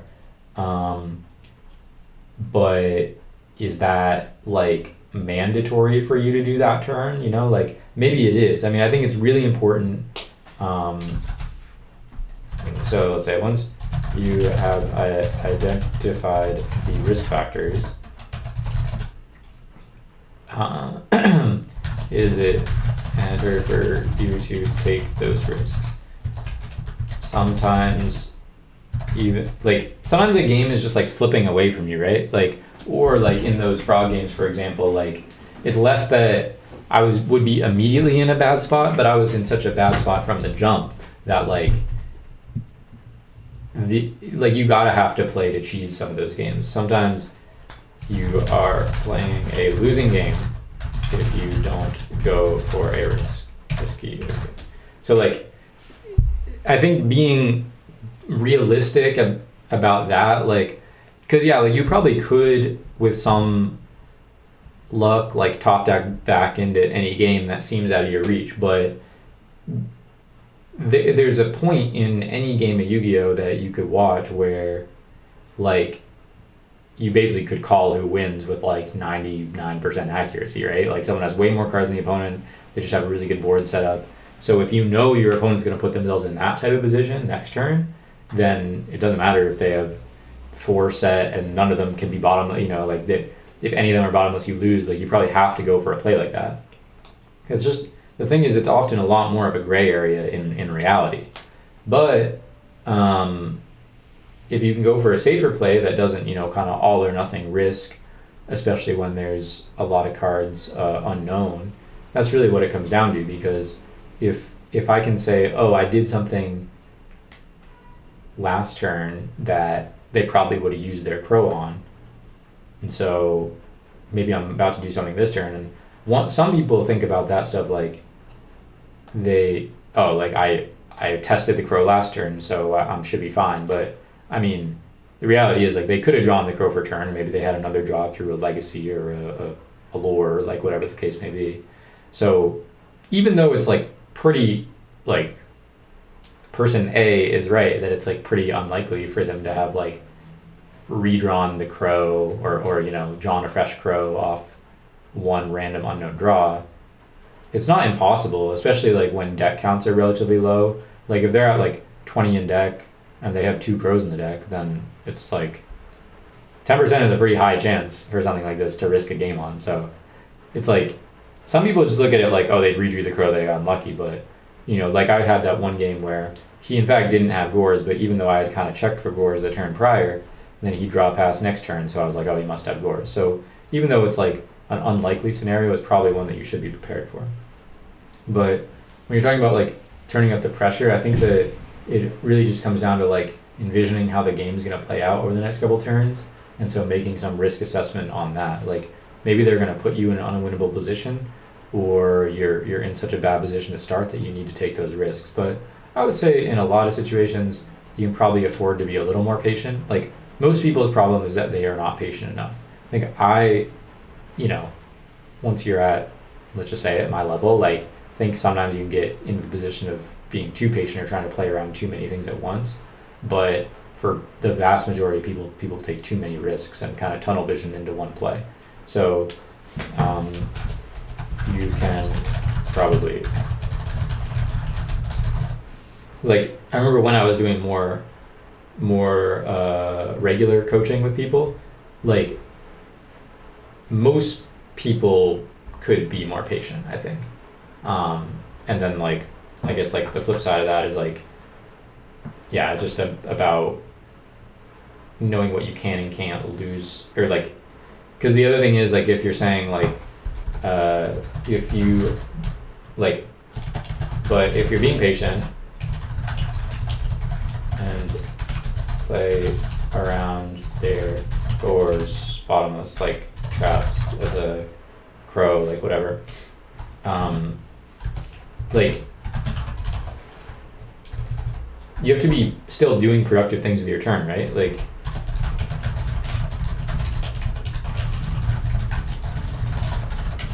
because otherwise you're just going to end up in the exact same position next turn, and like they've probably been able to apply more pressure.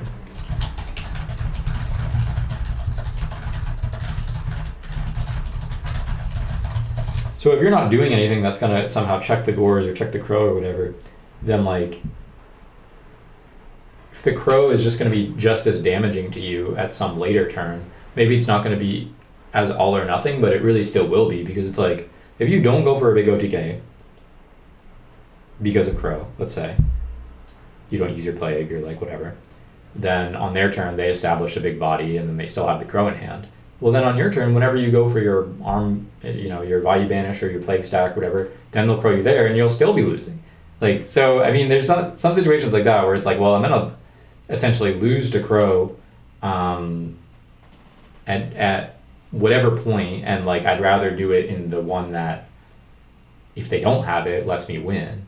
So I think that it's really just like identifying the tipping point of games where it's going to be impossible for you to win or impossible for them to win. Like sometimes you can make, I think the other flip side of this too, I've been yapping about this one for a minute, but it's like, you can make a play that you don't kill them if they crow or gores you or whatever, but you still leave yourself in a really good spot. And that's why sometimes I'll do, you watch good players play and they'll like make Goyo next to their OTK board. So even if you have the gores to block them, they're going to take your gores.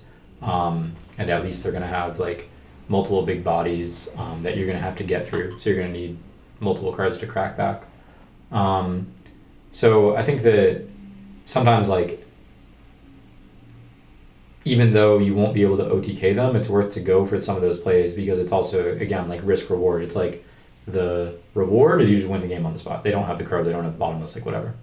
The risk is sometimes not the case that you're just going to lose on the spot, right? Like you still might, like, yeah, it's obviously not as good as winning the game, but like if you burn a crow and like they're still in a bad spot, and like if they have the crow, that means they have one less card in hand for you to like for them to utilize to beat you with.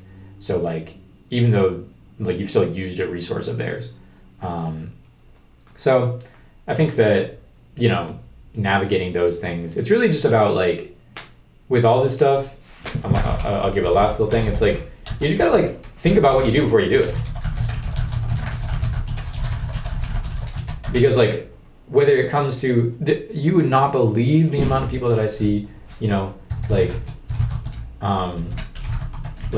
Arma effect or Grepher effect, like shuffling through their deck, like what should I send? I'm like, first of all, you should have been decided what you were gonna send before you activated the effect. Like if it resolves, you know, like what are you doing? Like that's like, unless something is like, you know, really, really complicated, like, or they give you some, you know, visual tell or like whatever the case may be. But like, if you're ever like, pick up your deck, look at it, think, like that is a pet peeve of mine.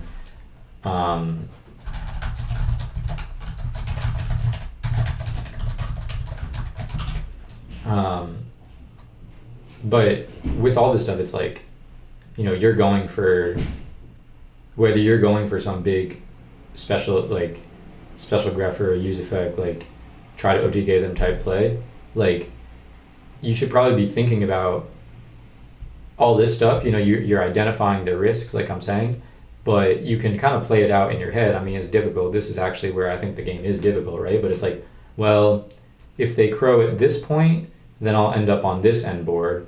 But if they crow at this point, then I'll end up on this end board. And they're probably more likely to crow at this point because I think they're holding this, but if they're holding this in addition, they would actually crow here. You know, like if you get into those types of things, like if you can accurately do all that out in your head as like a flowchart, because that's really all it is, right? It's like, if they stop me here, I'll end up on this. If they stop me here, I'll end up on this. If they have this, they do this. Then that's like, then you kind of like are playing with not perfect information, it's a different thing, but like you can, I think, a lot more clearly and level-headedly like weigh out these different options. But like whether it's a big OTK push or just over the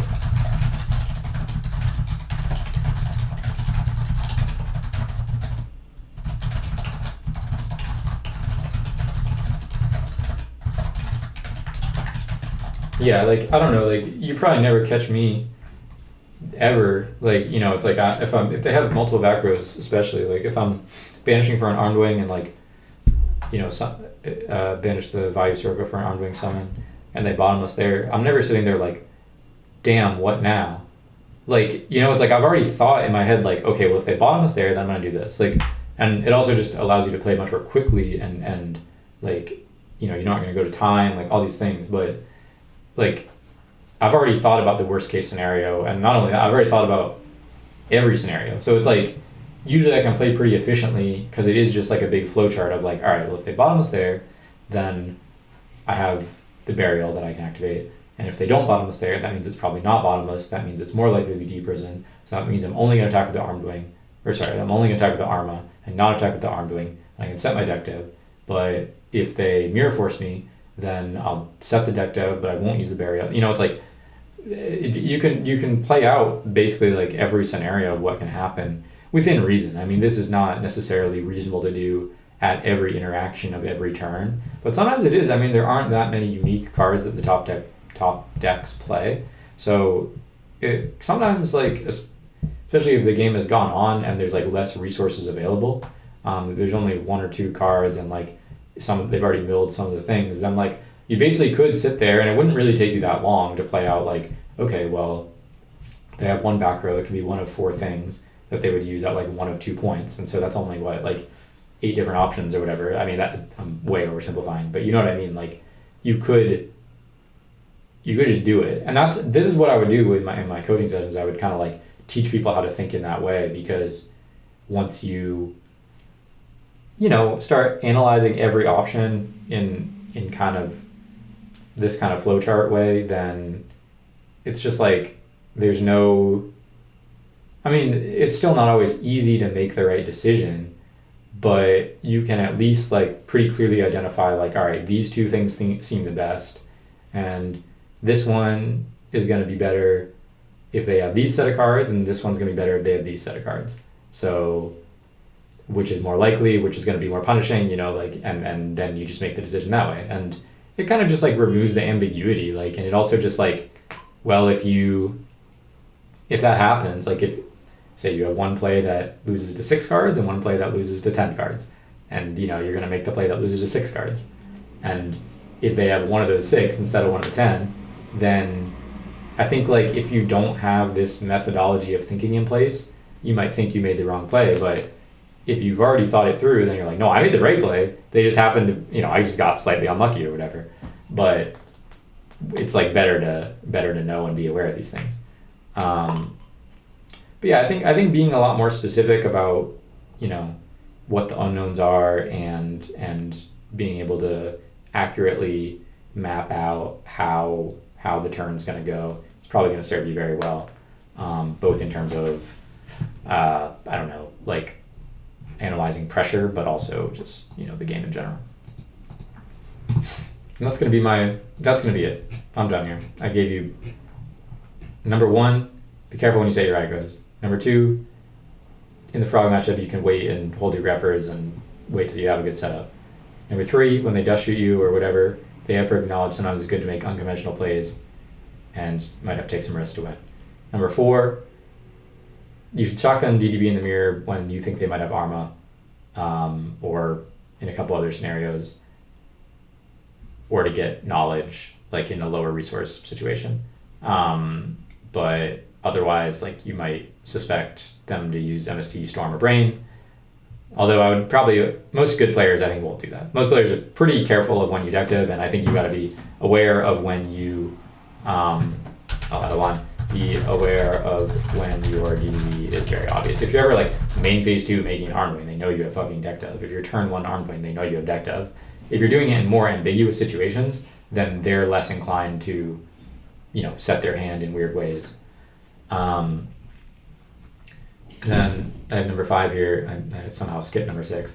Number 5 was what sort of my answer to this question, like determine exactly what you lose to when you're going to go for a risky play and see how many of those things are still in play. And you have to think, when is it mandatory to take those risks, or could you afford to be more patient, which I would say many people can afford to be more patient. And then number 6, finally, think about what you do before you do it. Which is generally very true. And thank you, Graham Sandwich 8059. Please hope you listen back to it and reflect. I know sometimes I speak quite quickly, or I can speak in shorthand, so if you want to message me about something, feel free. If I can explain maybe better than me just speaking off the top of my head. But I think maybe if you slow it down and you get a sense of what I'm actually saying, then yeah, I hope this would be helpful for you. But thank you for everybody who tuned in. Nice little 3.5 hour stream, analyzing some replays, and I hope you guys enjoyed. And with that, I'm going to stop streaming, and happy Thanksgiving to everybody. I hope you have a great meal, and I hope you all play Vayu Turbo. Peace, guys. Thank you.